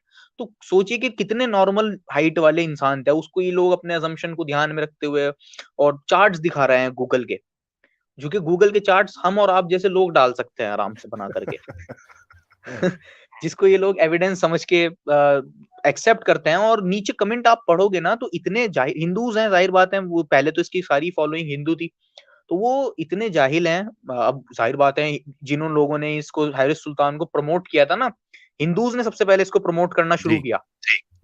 अब इसके उन लोगों के खुद के लोग एथियस्ट हो गए, मतलब उनको खुद को ज्यादा नुकसान हुआ। इस्लाम को तो क्या नुकसान होना था, उनको खुद को ज्यादा नुकसान हो गया, अपने लोग उन्होंने एथियस्ट कर लिए। तो ये इन लोगों की वो होती है। जाहिर बात है, अब आपने कहा कि डार्विनियन एवोल्यूशन को खुद एथियस्ट साइंटिस्ट जो है वो क्रिटिसाइज कर रहे हैं। बहुत मूवमेंट है, एक तो इंटेलिजेंट डिजाइन की मूवमेंट है, जिसको ये लोग कहते हैं कि ओ इसकी तो इंटेलिजेंट डिजाइन की तो बात ही ना करो, ये तो बायस साइंटिस्ट होते हैं, सारे के सारे साइंटिस्ट जो हैं वो एक तरफा बात करते हैं। तो मेरे भाई, अब जो एथियस्ट साइंटिस्ट हैं, जिसको कहते हैं the third way of evolution, ये मूवमेंट आई है third way of evolution, brother Subur इसके बारे में बहुत बात करते हैं। तो थर्ड वे ऑफ एवोल्यूशन एक ऐसी मूवमेंट है जो कि खुद atheist agnostic scientist Darwinian evolution के अगेंस्ट चला रहे हैं। तो उसको क्या कहोगे? उसको भी ये कहोगे कि ये भी इंटेलिजेंट डिजाइन वाले साइंटिस्ट हैं। तो एनीवेज ये नहीं, इन अगर लोगों की बायस होंगी अगर जी, आप इसको इन कीजिएगा। इन अच्छा, जी आवाज इंशाल्लाह इको हम आ तो रही है जी। ब्रदर मैं सिर्फ ये आमिर बताने भाई लगा हम हूँ तो उस पे वीडियो जी बनाएंगे इंशाल्लाह। वो जो जी ब्रदर मोरू ने भी एक वीडियो बनाई है जिससे जी जी बहुत सारे जरूर मुसलमान जो कंफ्यूज हुए हैं, तो इंशाल्लाह हम्म मैं ब्रदर सुबूर ने भी उसके ऊपर वीडियो बनाई है। लेकिन हम जो करेंगे वो डिफरेंट अप्रोच करेंगे। हम लोग साइंटिस्ट और बुक्स के साथ ब्रदर मोरू की वीडियो जो है वो डिबंक करेंगे इंशाल्लाह। इंशाल्लाह। क्योंकि ब्रदर सबूर ने दूसरी बात है जी, ऐसी अच्छा वो ये नहीं आपने करी। कहा बुकर भाई, आपने ये कहा कि बायस उस मैं चाहूंगा कि इसके बाद आप आगे चलें क्योंकि आपके पास काफी हेल्दी चीजें हैं बताने के लिए जी और मेरे ख्याल से इंशाल्लाह। वो they are more important in my talk. मैं सिर्फ इतना कहूंगा कि बायस्ड और अनबायस्ड को जज कैसे करेंगे। ये कहते हैं कि अगर इंटेलिजेंट डिजाइन वाले या क्रिएशनिस्ट जो हैं वो बायस्ड हैं, तो बायस्ड या अनबायस्ड की जो जज है वो साइंस और एविडेंस होगा, आप नहीं, क्योंकि हम पार्टी बन चुके हुए हैं। मोमिनीन जो हैं, believers and atheist are two parties. उसका फैसला अगर साइंस पर होगा तो वो एविडेंस के साथ होगा। ये नहीं कि साइंस पर आपने मल मार लिया और आपकी जारादारी हो गई है। ये आपके घर की नहीं है, ये आपकी खाला नहीं है साइंस, ये सबकी साझी है। तो इसीलिए कोई अगर कहे कि इंटेलिजेंट डिजाइन बायस है, क्रिएशनिस्ट बायस्ड है, तो भाई हम एथिस्ट को बायस समझते हैं। क्यों? क्योंकि आप एक पार्टी हैं और atheism is a religion according to me and it's a fact. जी, आप कैरी ऑन करें। जी, बिल्कुल एथियज्म इज़ अ रिलिजन फिर मैं बोलने शुरू कर दूँगा तो बात कहीं और चली जाएगी। एक छोटी-सी जी बात कह के एंड करता हूँ। इन लोगों ने रिलिजन बना दिया है एथियज्म को। अब कहना भी क्या शुरू कर दिया है, साइंस हाफ़िज़। अ, साइंस हाफ़िज़ हाँ कि साइंस की पावर आपके साथ रहे। और वो स्पार्टैकस है, वो गंदा गलीच इंसान, मैं सोच रहा था कि इसको इंक्लूड करूँ, फिर मैंने उसको काट दिया इसमें डिबंक में। मैंने कहा छोड़ो उसको डिस्कस नहीं करते, उसकी अब ज़्यादा व्यूवरशिप रही नहीं। तो वो बता रहा था कि उसको हार्ट अटैक वगैरह आया होगा। वो कह रहा था कि जब मुझे एम्बुलेंस में डालने लगे तो लोग कहने लग गए, ज़ाहिर बात है वो कहीं ऐसी जगह फॉरेनर वगैरह में रहता है, तो उसको कहने लग गए कि गॉड विल सेव यू। तो उसने कहा कि only science can save me. मुझे इन लोगों ने रिलीजन बना दिया है, ये एक सेपरेट रिलीजन बन चुका है। तो मैं इंशाल्लाह आगे बढ़ते हैं। तो इनका कॉन्फिडेंस चेक करिए। जो एक छोटी सी दुम लटक रही है हमारे पीछे, उसका कोई मकसद नहीं है, एब्सोल्युटली कोई मकसद नहीं। इसके ऊपर साइंसदान मुत्तफिक हैं कि इसका कोई मकसद नहीं है, इसके ऊपर साइंसदान मुत्तफिक हैं कि इसका कोई मकसद नहीं है। या आपको ऐसा कोई बंदा नहीं मिलेगा साइंसदान जो आपको, जैसे अगर आपने हारिस से पूछा कि भाई इसके अंदर चिप है, इसके अंदर ब्रेस है, इसका क्या मकसद है, हारिस तो टेलीकम्युनिकेशन का इंजीनियर नहीं है, तो इसलिए हारिस ने तो कह दिया, लेकिन आपको कोई एक्सपर्ट उसका बता देगा। लेकिन आपको कोई हयातियात का, बायोलॉजी का एक्सपर्ट ये नहीं कहेगा कि ये जो छोटी सी दुम लटक रही है इसका मकसद है। तो आमिर भाई कितने कॉन्फिडेंस से ये जो जाहिल है अपनी बात कह रहा था। एग्जैक्टली अब डिबेट के अंदर जो है वो इतना कॉन्फिडेंस आ जाए तो मजा आ जाए। जाहिर बात है आपको ऐसा लगेगा कि इसके सुनने वाले इस जो सुनने वाले होते हैं वो ये सोचते हैं कि जस्ट बिकॉज ये ही इज कॉन्फिडेंट तो जो भी बोल रहा होगा वो सच बोल रहा होगा। और 3-4 साल में इसने कुछ सीखा ना सीखा, मुंह जोरी इसने बराबर सीखी है मेरे हिसाब से। मुंह जोर कंप्लीट हो चुका है। और एविडेंस कुछ नहीं, बात जो बोलेगा वो अनसाइंटिफिक होगी, वो प्रीवियस कोई थ्योरीज चल रही होंगी, वो सालों पुरानी थ्योरीज चल रही होंगी, तो वो उनको बोल देगा और सोचेगा कि मैंने इस्लाम को डिबंक कर दिया। तो इतनी कॉन्फिडेंस से इसने बात कही कि जो हमारी जो टेल बोन होती है कॉक्सिक, कि उसका कोई पर्पज नहीं होता। हालांकि जो कि कंप्लीटली जहालत बात है। टेल बोन जो साइंटिस्ट बताते हैं वो बताते हैं कि ये बहुत सारे फंक्शंस जो है वो सर्व करती है, इंक्लूडिंग हमारे बैठने से लेके हमारे हर चीज में जो कॉक्सिक है वो हेल्पफुल होती है। अब जाहिर बात है ब्रदर सबूर ने चैलेंज किया था मोरू को, मोरू ने भी ये वीडियो में डिस्कस किया है। खैर वो एक डिफरेंट टॉपिक है। तो अगर इन लोगों को ऐसा कुछ लगता है कि हमारे अंदर कोई वेस्टिजियल रूडिमेंट्री ऑर्गन्स हैं तो उनको निकलवा दो, उन ऑर्गन्स को निकलवा दो। अगर आपको कोई भी ऐसा लगता है कि हमारे अंदर कोई वेस्टिजियल ऑर्गन है, ये लोग कहते हैं कि हमारे अंदर कुछ ऐसे ऑर्गन है जो कि एवोल्यूशन के, डार्विनियन एवोल्यूशन के रेमिनेंट्स हैं, जो इर्तिका के जरिए जो एवोल्यूशन से होती आ रही है तो वो हमारे अंदर रह गए। उनको ना तो एवोल्यूशन ने वाइप ऑफ किया और ना ही उनको कोई फंक्शन छोड़ा, तो वो एवोल्यूशन की निशानदेही करते हैं, एवोल्यूशन का प्रूफ देते हैं। तो हमारा सिंपल सा चैलेंज है, अगर तुमको लगता है कि कोई ऑर्गन आपका जंक है तो उसको निकलवा दो, फिर आपको उसका फंक्शन पता चलेगा। और यही हुआ। अपेंडिक्स को लोग कहते थे कि अपेंडिक्स जो है वो ह्यूमन जो अपेंडिक्स है ह्यूमन की वो फंक्शनलेस है। अब क्या हुआ कि कुछ लोगों ने उसको निकलवा दिया, तो उनके डायरिया के केसेस और उनकी पेट की बीमारियां बढ़ गई। तो इससे साइंटिस्ट ने रिजल्ट निकाला कि अपेंडिक्स जो है वो गुड बैक्टीरिया को डायरिया उसमें प्रोटेक्ट करती है, जिससे हमारा इंटेस्टाइन जो है वो क्लियर रहता है, हमारा पेट जो है वो प्रॉपर फंक्शन करता है, हमारा बहुत इंपॉर्टेंट फंक्शन है। इसके ऊपर भी इंशाल्लाह जब हम मोरू की वीडियो पे बात करेंगे तो बहुत जबरदस्त तरीके से इस पे इंशाल्लाह डिस्कस करेंगे। बुक दिखाऊंगा मैं जोनाथन वेल्स की। और सेम केस कॉक्सिक के साथ है। इसको प्रीवियसली 200 साल पहले सोचा जाता था। जाहिर बात है अब भी कुछ लोग सोचते हैं, मतलब अब तो इन जैसे लोग सोचते हैं जाहिल कि कॉक्सिक का कोई फंक्शन नहीं है, लेकिन इन रियलिटी हमको सपोर्ट करती है हमारे बैठने में, खड़े होने में, चलने में। आपकी मसल्स इससे अटैच होती हैं। आप इसको निकलवा देंगे तो आप सही मायने में एक हेल्दी लाइफस्टाइल जो आप अपने अंगूठे के बिना जिंदा रह सकते हैं आमिर भाई। आपका हाथ भी कट जाए आप जिंदा रह सकते हैं, लेकिन जस्ट बिकॉज आप किसी ऑर्गन के बिना जिंदा रह सकते हैं, लेकिन आपने अपनी वो जो लग्जरी लाइफ थी वो तो खो दी। आप अपने घर, जो कि पूरा घर होता है, आप उसके घर के डिजाइन के बिना भी जिंदा रह सकते हैं, लेकिन उस घर का जो डिजाइन है वो उसकी ब्यूटी है, उससे वो घर लगता है। उसी तरह आप अपनी ह्यूमन की बॉडी के अंदर 5 की जगह कम उंगलियां होती, चल जाता, हमारा 1 किडनी होती, हम जब भी जी लेते। जस्ट बिकॉज आप किसी चीज के बिना जिंदा रह सकते हो, इट डजंट मीन कि वो वेस्ट है। और अब हम हारिस सुल्तान के बगैर जिंदा रह सकते हैं, डजंट मीन कि हम इसको शूट कर दें, राइट जी? Carry on. बिल्कुल सही कहा आपने। हम इसको बिल्कुल इसके बगैर जिंदा रह सकते हैं और हमें तो खुशी होगी। या तो अल्लाह ताला हिदायत दे या फिर जहन्नुम का सख्त अजाब दे।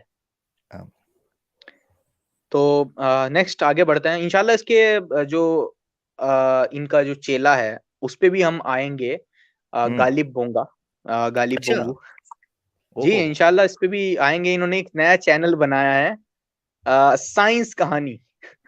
तो अब देखेंगे हम कि हाँ कहानी बात। तो इन्होंने 2 वीडियो डाली हैं, तो मैंने दोनों वीडियो देखी और मैंने कहा कि बताओ 2 वीडियो, स्टार्टिंग की वीडियो और उसमें इतनी बड़ी बड़ी बोंगियां।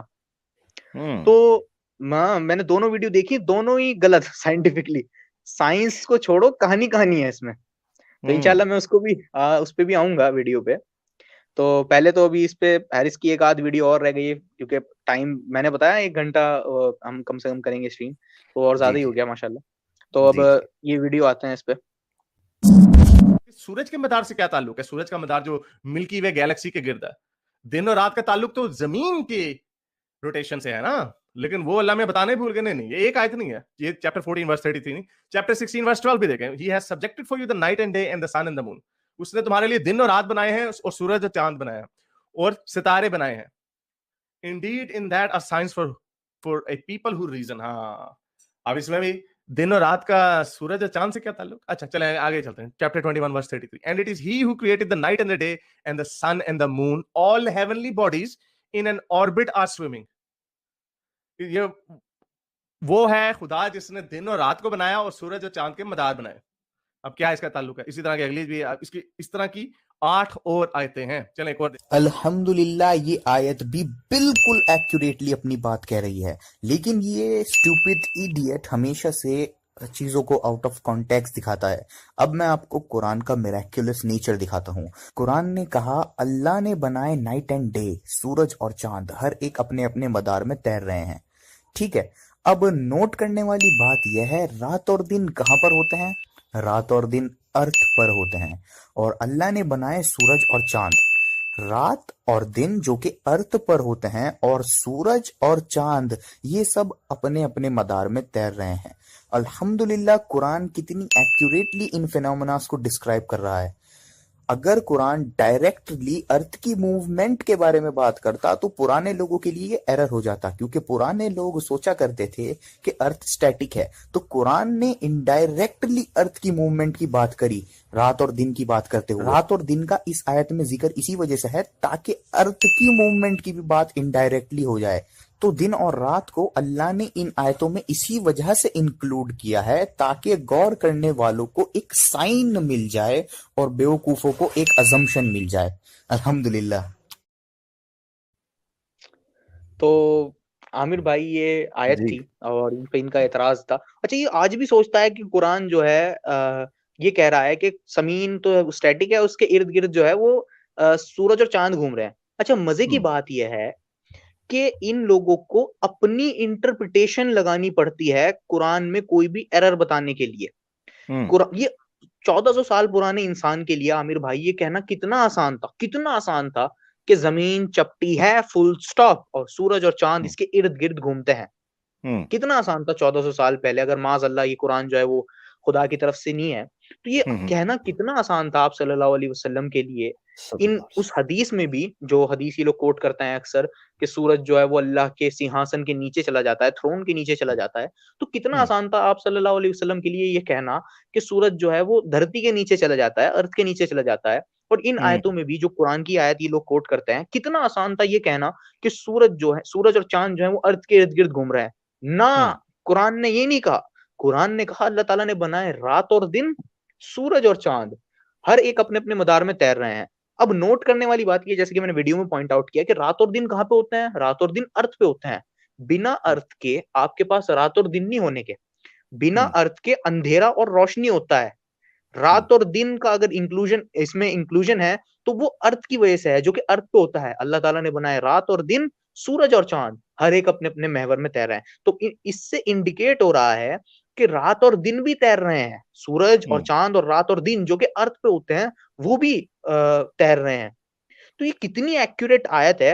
हालांकि इन लोगों को जब अपनी एरर क्लेम करना होता है, तो ये इंटरप्रिटेशन लगाते हैं कि क्योंकि इसमें सूरज और चांद का भी जिक्र है इन आयतों में, तो इट मीन्स के अल्लाह ताला ये कहना चाह रहे हैं। वो असम्पशन लगाते हैं अपना, जबकि 1400 साल पुराने इंसान के लिए कितना इजी था ये कहना कि रात, सूरज और चांद जो है वो अर्थ के इर्द गिर्द घूम रहा है। बात खत्म, सारा मसला खत्म हो जाता। ना हम इसको डिफेंड कर पाते, और ना ही ये कुछ और। जाहिर बात है, फिर तो हम भी इनकी तरफ हो जाते हैं ना आमिर भाई। अगर इस तरह की फिजिकल चीजों को इस तरीके से बाइबल की तरह कुरान डिस्क्राइब करने लगता, फिजिकल थिंग्स को जो कि सब हम क्लियरली देख सकते हैं, अगर बाइबल की तरह कुरान डिस्क्राइब करने लगता, तो हम क्यों अंधभक्तों की तरह पीछे पड़ते? हम तो तुम्हारी तरफ बैठ के हम तो इस्लाम को क्रिटिसाइज कर रहे होते। अगर इतने ही एरर होते जैसे कि बाइबल कंटेन करती है, जो कि बिल्कुल साफ तौर पर कहती है कि अर्थ जो है वो स्टैटिक है, जिसको कि रोका गया है किसी चीज पर। अब कुरान में इन लोगों को इंटरप्रिटेशन लगानी पड़ती है, और ज्यादा से ज्यादा इनका जो सारा वर्क होता है वो तफसीर बेस होता है, जो कि इंसानों ने लिखी है। सारा वर्क तफसीर का, और कुछ आयतें जो कि इनके एजेंडा को सूट करती नहीं है, वो इनको इंटरप्रिटेशन लगानी पड़ती है। 1400 साल पुराना इंसान इस तरह का 1400 साल पुराना इंसान इस तरह का कलाम लिख ही नहीं सकता, जिसको 14वीं सदी में भी इंटरप्रिटेशन से तुमको अपने क्लेम साबित करने पड़े। 1400 साल पुराना कलाम अपने आप बोल जाएगा कि मैं एरर हूं, अगर वो इंसान की तरफ से होता। अपनी इंटरप्रिटेशन लगाने की तुम लोगों को जरूरत नहीं थी। ये आयत तो बिल्कुल क्लियर है कि सूरज और चांद अल्लाह ताला ने रात और दिन बनाए, रात और दिन अर्थ पे होते हैं। बिना धरती के, बिना अर्थ के रात और दिन नहीं होता, बिना अर्थ के होता है रोशनी और अंधेरा। तो ये कहना चाहिए था अल्लाह ताला ने बनाया रोशनी और अंधेरा, सूरज और चांद हर एक अपने अपने महवर में तैर रहे हैं, लेकिन वहां जिक्र है रात और दिन का। जब रात और दिन का जिक्र आ गया ना, तो इसका मतलब है कि रात और दिन भी तैर रहे हैं अपने मदार में, अपने ऑर्बिट में। तो ये क्लियर मिरेक्युलस आयत है, जिसको ये लोग अपने इंटरप्रिटेशन से बनाने की कोशिश करते हैं कि ये आयत एरर है। माज़अल्लाह, जो कि कभी भी ये लोग अपनी पूरी जिंदगी इसमें खर्च कर दें, कभी कुरान में एक एरर नहीं निकाल पाएंगे। और मेरा भी लाइफ टाइम चैलेंज है जी कि इन अबू लोगों जर भाई को। जी, आपने बात कर ली, सॉरी आप करने। जी बिल्कुल। अच्छा ठीक, मैं ये कहने लगा था कि आपने बड़ा प्यारा पॉइंट यहाँ पर लिया कि रात और दिन का जहाँ पर जिक्र आया है, इनको ये समझना चाहिए कि रात और दिन अर्थ की मूवमेंट के बगैर हो नहीं सकता। एक तो आप कह रहे हैं ना कि अर्थ का वहां पर मौजूद होना, मैं कहता हूं अर्थ की मूवमेंट के बगैर भी नहीं हो सकता। मतलब अर्थ मौजूद भी हो मगर मूव ना कर रही हो, उसके बगैर भी रात और दिन नहीं हो सकता। क्योंकि जो रात और दिन का कॉन्सेप्ट और एग्जिस्ट जिस तरीके से रात और दिन इस वक्त कर रहे हैं ना, जो जिस शेप में कि ये अर्थ सर्वाइवेबल है, गोल्डी लॉक में होने के बावजूद जिस तरीके से इसकी एग्जिस्टेंस, जिस तरीके से मूवमेंट है, अगर ये मूवमेंट एग्जिस्ट ही ना करे तब भी जमीन आसमान पर दिन रात इस तरीके से नहीं आ सकते कि ये सर्वाइवल बने। तो ये कहना कि वो सूरज और चांद की बात की है और जमीन की बात ही नहीं की है, तो जमीन में दिन और रात का होना जिस तरह आपने रिलेट किया है, वो उसकी मूवमेंट पर ही डिपेंडेंट है, उसके अलावा तो हो भी नहीं सकता। नंबर एक। नंबर दो ये है, और इसीलिए सूरज जो है वो ईस्ट से राइज करता है और सेट करता है वेस्ट के अंदर, जो हमें महसूस होता है। ठीक है ना, हमारे रिलेटिव टू जो इसके यहाँ पर रहने वाले हैं जमीन के ऊपर। दूसरी चीज ये है कि रात और दिन का जिक्र जमीन के क्यों किया गया है, ये बड़ा इंपॉर्टेंट है। इनके नजदीक रात और दिन जो है वो सूरज, चांद और जमीन, इन तीनों के एग्जिस्ट करने के साथ होता है, और इनकी मूवमेंट्स, यस ये एग्जिस्ट करते हैं और इनकी मूवमेंट्स के साथ। मगर इसके साथ साथ ये देखें कि रात और दिन इंसानी बॉडी यानी ह्यूमन बॉडी के ऊपर और ह्यूमन सोसाइटी के ऊपर इफेक्ट्स रखते हैं अपने, रात और दिन। अल्लाह ताला ने 30वें पारे के अंदर कहा है कि वजअलना लैला लिबासा, रात को हमने लिबास बनाया है। वजअलना नहारा माआशा, मुख्तलिफ आयात हैं आगे पीछे, वजअलना नहारा माआशा, और दिन हमने कारोबार के लिए बनाया है। इसका मतलब ये है कि वो चीजें जो बज़ाहिर हमें नॉर्मल रूटीन डे वर्क नजर आती हैं, उनके ह्यूमन लाइफस्टाइल के ऊपर एक इफेक्ट है। तो इस एतबार से भी समझना चाहिए कि दिन और रात जब कहा जाता है तो वो दुनिया के पूरे सिस्टम से रिलेटेड है, यानी दुनिया का इंटरनल सिस्टम भी है और उसका जो मूवमेंट है उसकी अपने एक्सेस के अंदर, वो भी उससे रिलेटेड है। बहुत शुक्रिया, मैं इस पॉइंट की तरफ भी थोड़ी तवज्जो दिलाना चाहता था। जी आप कैरी ऑन करें सर। बिल्कुल, आपने भी बहुत जबरदस्त बात कही। हर तरीके से आप कुरान को देखेंगे, कुरान एक ऐसा टेक्स्ट है जिसको 1400 साल पुराना इंसान और आज का मॉडर्न साइंटिस्ट गौर करने पर समझ सकता है। अगर 1400 साल पुराना इंसान है और वो कुरान पे गौर नहीं करता तो वो भी नहीं समझ सकता। बीच का कोई इंसान है, बीच इन जो भी इन बिटवीन में आया है, वो इंसान है, कुरान को ऐसी हल्के में लेगा तो वो भी नहीं समझ सकता। एक साइंटिस्ट आज के टाइम पर है, वो कुरान पे गौर नहीं करता तो वो भी नहीं समझ सकता, वो कहेगा क्या लिखा हुआ है। बिल्कुल, और समझ के पढ़ लिया तो सब कुछ समझ गया। और समझने वाले समझते हैं, जाहिर बात है। अब ये लोग जो हैं, जाहिर बात है इनके सामने आयतें हैं, बिल्कुल क्लियर आयतें हैं।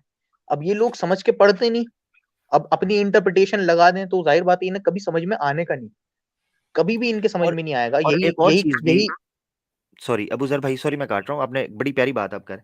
दूसरी बात यह है, मुल्हिदीन का मसला यह है कि ये अरबिक टेक्स्ट पर गौर नहीं करते, ये ट्रांसलेशंस पढ़ते हैं। और translation, we Muslims don't consider translation as Quran. Quran Quran है और उसका तर्जुमा और है। कुरान मेरी रिसर्च के मुताबिक, मैं नाकिस हो सकता हूँ, कुरान का तर्जुमा हो ही नहीं सकता। इसका सिर्फ मफहूम समझा जा सकता है, the meaning you can only understand. तर्जुमा इसका हक अदा नहीं हो सकता। तो ये ट्रांसलेशंस पेश करके उस पर एतराज कर रहे हैं कि ये वर्ड इस्तेमाल हुआ है। वो हर ट्रांसलेटर ने अपने टाइम, एक्सटर्नल इन्फ्लुएंस जो उस वक्त जिस टाइम में वो रह रहा था, कॉन्टेम्परेरी टाइम्स के इन्फ्लुएंस पर सामने रहते हुए तर्जुमा किया। आप आज अगर किसी शख्स का तर्जुमा देखें, मिसाल के तौर पर आप वहीदुद्दीन खान साहब हैं इंडिया के, उनका तर्जुमा देखें और आप पीछे चले जाएं, अब से 500-600 साल पहले किसी ने उर्दू में तर्जुमा किया है तो, या 300 साल पहले किसी ने तर्जुमा किया है, 200 साल पहले किया है, आपको बड़ा वाज़े प्रोमिनेंट डिफरेंस नजर आएगा। तो क्या हम उस तर्जमे की बुनियाद के ऊपर इख्तलाफ करना शुरू कर दें? सिमिलरली जैसे हुआ था उन आयात के साथ जिनके बारे में अबू जर भाई कहा जाता था कि अल्लाह ताला ने कहा 5 चीजें ऐसी हैं जिनको मेरे अलावा कोई नहीं जानता, उनमें से एक माँ के पेट में क्या है। पिछले लोगों ने उसकी जो तफसीर की या ट्रांसलेशन की, उससे यह पता चलता था कि ये बेबी का पता नहीं चल सकता कि वो मेल है, उसके जेंडर का नहीं पता चल सकता। इन्होंने उस पर एतराज़ात करना शुरू कर दिए। अब नई जो और हकीकत यह है कि अगर आप अरेबिक टेक्स्ट को सामने रखें तो वो ट्रांसलेशन उसको मैच ही नहीं कर सकता। जो वर्ड्स, जो टर्म्स कुरान ने इस्तेमाल किए हैं अरबिक के अंदर, अल्लाह ने इस्तेमाल किए हैं, वो इतनी यूनिवर्सल हैं कि उनको वो टाइम उसके ऊपर इफेक्ट ही नहीं करता। ये जैसे अबू जर भाई ने कहा कि 1400 साल पहले वाला इंसान ये भी कह सकता था, मगर वो इंसान कह सकता था। अबू जर भाई ने बिल्कुल ठीक कहा, अगर अल्लाह कहता तो वो वही कहता जो कुरान में है। बहुत शुक्रिया। जी, आपने और बहुत ज़बरदस्त बात की। आप एक और टॉपिक जो है खोल दिया। आई एम सॉरी फॉर ज़ाहिर दैट। बात है, नहीं, मैं तो इसको बड़ा इम्पोर्टेंट समझता था, आपने इस चीज़ को डिस्कस किया। तो आगे चलते हैं, अब आ जाते हैं। अच्छा, मैं इस इंसान को ज़्यादा फ़ोकस नहीं करता, आपने देखा होगा मैंने इसके ऊपर चंद ही वीडियो बनाई है। जी उसकी जी वजह ये है आमिर भाई कि ये इंसान जो है वो इस कदर जाहिल इंसान है, मैं इसको किसी खाते में गिनता ही नहीं। और इसके ऊपर हमने रात भी बात करी ये थी। मैं रेक्टस, जैसे कि ये रेक्टस होगा मेरे ख्याल से, ठीक हो गया जी। हाँ, मेरे ख्याल से ये इरेक्टस है।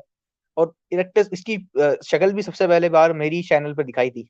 मैंने अचानक से इसने 5 घंटे बाद इसका माइक ये सामने से हट गया था। तो किसी ने मुझे ओ कहा कि देखो 5 घंटे बाद इसको सुनो, और इसका माइक हट जाता है। तो मैं गया तुरंत, वो भी इत्तेफाक से, बहुत इत्तेफाक होता है कि मैं कभी अपना चैनल के कमेंट्स जो है इस तरीके से, जिस तरीके से मैंने देखा था ना वो कमेंट, वो देखता हूँ तो वो अल्लाह ताला ने दिखाना चाहा तो वो दिख गया। तो मैं चैनल पे गया तो उसका चैनल का वो इसके माइक हट गया एकदम, और मैंने स्क्रीनशॉट खींच के उसको वायरल किया। अब ये कहता है कि तुम लोग मेरा चैनल, मेरा चेहरा क्यों दिखा रहे हो जब मैं चाहता नहीं, इससे मेरी लाइफ को खतरा हो सकता है। ओ बेवकूफ इंसान हो तुम लोग, तो आप सल्लल्लाहु अलैहि वसल्लम का चेहरा दिखाते हो जिसको तो हम चाहते ही नहीं, तो हम तुम्हारा क्यों ना दिखाएं। जाहिर बात है, मैं तो जानता हूँ कि तुम्हारी लाइफ को इससे खतरा हो सकता है। जाहिर बात है, अगर तुम किसी अनसेफ जगह पे रहते हो तो तुम वो काम क्यों करते हो जो तुमको खुद को पसंद नहीं। तुम जब तुम जानते हो कि मुसलमान अपने नबी का चेहरा नहीं दिखाना चाहते, तुम तो उनका मजाक बनाते हो चेहरा दिखा करके, जानबूझ के ऐसा करते हो जिससे मुसलमानों को चोट पहुंचे। तो हम भी करेंगे, जाहिर बात है। तो अब इसकी, जाहिर बात है, मैंने आपको बताया कि इसने एक चैनल बनाया है, साइंस कहानी। जी तो जी। तो मुझे बड़ी हंसी आई, मैंने इसकी वीडियो देखी तो स्टार्टिंग में इसने एक बात बोली है। मैं इंशाल्लाह दोनों वीडियोस की डिस्कस करूंगा। इन्होंने अभी तक दो ही वीडियोस डाली हैं और उन पर अच्छा खासा मेरे हिसाब से इसने पेमेंट वगैरह करके और सब कुछ खरीद रखा है, मतलब खर्चा कर रखा है। जाहिर बात है, पता चल रहा है कि फंड मिल रहा है। पहले तो उसके बड़े बेढंगे से वीडियो होते थे, तो उस पे इसने खर्चा किया है। तो पहले, उससे पहले मैं आपको इसकी वीडियो सुना देता हूँ। हमारी जमीन सूरज के गिर्द घूमती है और इसी तरह सभी सितारे और सोलर सिस्टम में पाई जाने वाली सभी एस्ट्रोनॉमिकल बॉडीज हमारे सूरज के गिर्द। तो आपने सुना कि इसने कहा कि सब चीजें सूरज के इर्द गिर्द घूमती हैं, जो कि साइंटिफिकली एक कहानी है। इसके साइंटिस्ट इसको सिर्फ बोलते हैं वो भी बच्चों को समझाने के लिए। तो इनने चैनल का नाम रखा हुआ है साइंस कहानी, जबकि इन रियलिटी हर चीज जो है वो अपने कॉमन सेंटर ऑफ मास का चक्कर लगा रही है। अब तो ये चीजें बच्चों को भी पढ़ाने लग गई। ये नासा की वेबसाइट है बच्चों के लिए। तो planets and star actually orbit around their common centre of mass. ये एक मिसकंसेप्शन है लोगों में, जो कि पहले के लोगों को होया करती थी जब साइंस वगैरह की ज्यादा एडवांसमेंट नहीं हुई थी, कि हर चीज जो है वो सितारों के इर्द गिर्द घूमती है, जबकि हर चीज जो है वो अपने कॉमन सेंटर ऑफ मास का चक्कर लगा रही है, जो कि सितारे के पास होता है। जिसकी वजह से हमको ऐसा लगता है कि अर्थ जो है वो सूरज के इर्द गिर्द घूम रही है, जबकि इन रियलिटी अर्थ जो है वो सूरज के इर्द गिर्द नहीं घूम रही, वो अपने कॉमन सेंटर ऑफ मास का चक्कर लगा रही है। और ये बातें कई जगह पे साइंटिस्ट जो है वो पॉइंट आउट करते हैं, लेकिन लोग बेवकूफ ना इनको पढ़ना पसंद करते हैं। इनके जैसे तो खासकर साफ साफ लिखा हुआ है, रियल साइंस, ये आर्टिकल है scientific, but the earth does not revolve around the sun. The center of mass of our solar system is very close to the sun itself, but not exactly at the sun's center. तो सन के centre में अगर common centre of mass होता तब तो हम ये कह सकते थे कि अर्थ जो है वो सन का चक्कर लगाती है। लेकिन जो कॉमन सेंटर ऑफ मास है हर एक ऑब्जेक्ट का, आप इसके ऊपर बड़े आराम से रिसर्च कर सकते हैं। आपको यूट्यूब पे बड़ी वीडियोस मिल जाएंगी जो आपको कॉमन सेंटर ऑफ मास के बारे में समझा देंगी कि कॉमन सेंटर ऑफ मास क्या है, ये कैसे वर्क करता है। ये एक इनविजिबल चीज होती है, जो कि दो ऑब्जेक्ट्स जब स्पेस टाइम में फ्लोट करते हैं तो तब ये क्रिएट होता है कॉमन सेंटर ऑफ मास। ये डिपेंड करता है कि कौन सी चीज कितने मास वाली है, तो ये डिपेंड करता है, ये वेरी करता है कि कॉमन सेंटर ऑफ मास कहाँ पे होगा। यानी तो वो कॉमन बेसिकली सेंटर, इनविजिबल होती है, if I am not wrong, right? हाँ बिल्कुल बिल्कुल इनविजिबल होती है, लेकिन ये सन के पास होती है, जिस वजह से हमको ऐसा लगता है देखने से कि अर्थ जो है वो सन के इर्द गिर्द घूम रही है। लेकिन इन रियलिटी ये नहीं है, ये बहुत पुरानी कहानी है। जैसे इसने कहा ना साइंस कहानी, तो ये बहुत पुरानी कहानियां खोल के बैठ गया। इसका साइंस से तो कोई ताल्लुक है नहीं इसने बिल्कुल भी। पुरानी, ये सिंगल बुक स्कॉलर होते हैं, मैं इनको कहता हूँ। बगल में एक किताब होती है और कहते हैं जी हम स्कॉलर हैं। तो ये बेसिकली सिंगल बुक स्कॉलर हैं। उन्होंने कोई पुरानी किताब धूड़ से निकाल के खोल ली होगी, चलो जी साइंस कहानी सुनाते हैं, चलो जी। ये किया इन्होंने बेसिकली। जी बिल्कुल बिल्कुल, मैंने इसकी साइंस से रिलेटेड 2-4 वीडियोस सुनी होंगी। मैं इसको ज्यादा तवज्जो देता नहीं। मैंने जैसे पहले बताया कि मेरी नजर में ये एक बहुत बड़ा जाहिल है, जिसको कुछ भी नॉलेज नहीं है, बिल्कुल भी बेसिक सी नॉलेज भी नहीं। इसके आर्गुमेंट एथियज्म के हवाले से इतने बोंगे हैं, बस मुंह जोरी। वो मैंने बताया आपको कि सब लोग 3-4 साल से यूट्यूब पर हैं और इतनी मुंह जोरी आ चुकी है, इतनी मुंह जोरी आ चुकी है। अगर इनके पास कोई एकेडमिक चला जाए, वो अपनी प्रॉपर सबूत के साथ कोई आर्गुमेंट रख दें, इनसे नहीं जीत सकता वो, क्योंकि इनकी ये मुंह जोरी इतने जबरदस्त हो गए हैं। एक आर्ट होती है मुंह जोरी, आमिर भाई, आप मुंह जोर से नहीं जीत सकते। आप चाहे कितने ही इंटेलिजेंट हो जाएं, आप कभी भी ऐसे शख्स से, रिचर्ड डॉकिंस है, रिचर्ड डॉकिंस जो है वो विलियम लेन क्रेग से कभी डिबेट नहीं करता। हम्म अब वो कहता है कि मैं प्रोफेशनल डिबेटर से डिबेट नहीं करता। बहुत सी बार उसने ये भी आर्गुमेंट दिया है कि मैं साइंटिस्ट से डिबेट करता हूँ सिर्फ, हालांकि ये बात गलत है, उसको क्योंकि तो लेनेक्स प्रोफेशनल जो है डिबेट उसने पछाड़ दिया था, जॉन लेनेक्स जो है, उनके साथ उसकी डिबेट हुई है, उन्होंने उसको शर्मिंदा करके रख दिया। So basically he is not a debater. या और इंटरव्यू में भी डॉकिंस जो है वो बहुत स्टूपिड है मेरे हिसाब से। मैंने उसके स्टूपिडिटी सुनी है कई सारे उसके, जाहिर बात है बहुत सारे गॉड में के बिलीवर्स के साथ उसका इंटरव्यू हुआ है और उन्होंने सबसे पहले यही चाहा कि इसको पछाड़ना है किसी तरह। मेहंदी हसन के साथ इसका इंटरव्यू हुआ था, जी तो जी वो भी बड़ा जबरदस्त, इसमें भी डॉकिंस जो है वो क्लूलेस था। तो स्टार्टिंग में ऐसा लगा कि Dawkins is taking over, but at the end जो मेहंदी हसन ने उनको जवाब दिया वो वाकई में काबिल तारीफ था। वो हालांकि मेहंदी हसन ने ट्रू इस्लाम को रिप्रेजेंट नहीं किया, मैं होता शायद वहां पे कुछ और उनको डॉकिंस को जवाब देता। लेकिन उसके बावजूद भी वो बड़ा जबरदस्त था। और इसी तरह एक जॉनथन सैक्स, एक ज्यू हैं, उनका उनके साथ इसका डॉकिंस का इंटरव्यू हुआ था बीबीसी पर। तो वहां पे डॉकिंस, जाहिर बात है बहुत सारे लोग इसको अपना रोल मॉडल मानते हैं, और जवाब ये ऐसा नहीं कहते कि बिल्कुल बोंगे देता है। इसकी में कला है जवाब देने की, जाहिर बात है जब इसके लोग उन्हें बुक को इतना पसंद किया, गॉड डिल्यूजन को। लेकिन उसके बावजूद भी कई सारे, जैसा आपने बताया जॉन लेनॉक्स के साथ, मैंने वो देखा नहीं। आई थिंक मैंने इसके इंटरव्यूज देखे हैं, लेकिन उसमें तो ये कम्प्लीटली, चाहे कितने अच्छा आर्गुमेंट दे सामने वाला, उससे अच्छा आर्गुमेंट, जाहिर बात है जिसके साथ इसका इंटरव्यू होता है वो लोग भी बेवकूफ नहीं होते, वो पहले से प्रिपेयर्ड होते हैं, इसके आर्गुमेंट्स वही कॉपी पेस्ट होते हैं कुछ प्रीवियस लोगों के, तो वो बड़ा अच्छा इसको जवाब दे देते हैं। अच्छा, अब ये गालिब साहब की वाली बोंगी आ गई, इनकी पहला साइंस कहानी की हमने शुरुआत कर दी। इंशाल्लाह जो भी कोई देखेगा तो हमारी वीडियो को याद करेगा, इसको तो मैं अलग से भी डालूंगा इंशाल्लाह। ठीक, जरूर। तो अब इसकी दूसरी वीडियो पे भी आते हैं, लेकिन उससे पहले मैंने एक और इनके थोड़ा सा लोगों को नॉलेज दिखानी है। लोग मेरे चैनल पर आके कमेंट करते हैं तो मेरे दिमाग की ब्रेन सेल्स मर जाते हैं 2-4, जब लोग आके मेरे चैनल पे कमेंट करते हैं कि गालिब कमाल को सुनो, गालिब कमाल is a very knowledgeable person. तो मैंने जब जाके इनको सुनता हूँ तो मुझे कुछ इस टाइप का ही मटेरियल मिलता है इनके यहाँ। जबरदस्त है, मौजूदगी में ही नजर आती है। इसके अलावा आपको बायोलॉजी जो है वो बिल्कुल बेहंगम और बिल्कुल एक बेवकूफ़ाना सा सिस्टम नजर आती है। तो एवोल्यूशन क्या है? एवोल्यूशन का मतलब यह है कि तमाम जानदार जितने आज आप ज़मीन पर देखते हैं, ये तमाम के तमाम एक कॉमन एंसेस्टर यानी एक यकसा जद्द अमजद यानी एक ही ऑर्गेनिज्म से इवॉल्व हुए हैं या इर्तिका इनका हुआ है। ये भी एक बेवकूफी है कि ये बेवकूफ लोग एवोल्यूशन का मतलब ये सोचते हैं कि इसका मतलब है कि तमाम जानदार एक कॉमन एंसेस्टर से वजूद में आए हैं। एवोल्यूशन का मतलब ये नहीं है। एवोल्यूशन का सिंपल मतलब होता है चेंज ओवर टाइम। जैसे एक ओल्ड मॉडल फोन एक मॉडर्न फोन में बदल गया, ये भी एवोल्यूशन है। और आप छोटे से बड़े हो गए, ये भी एवोल्यूशन है, ये भी एक टाइप का एवोल्यूशन है।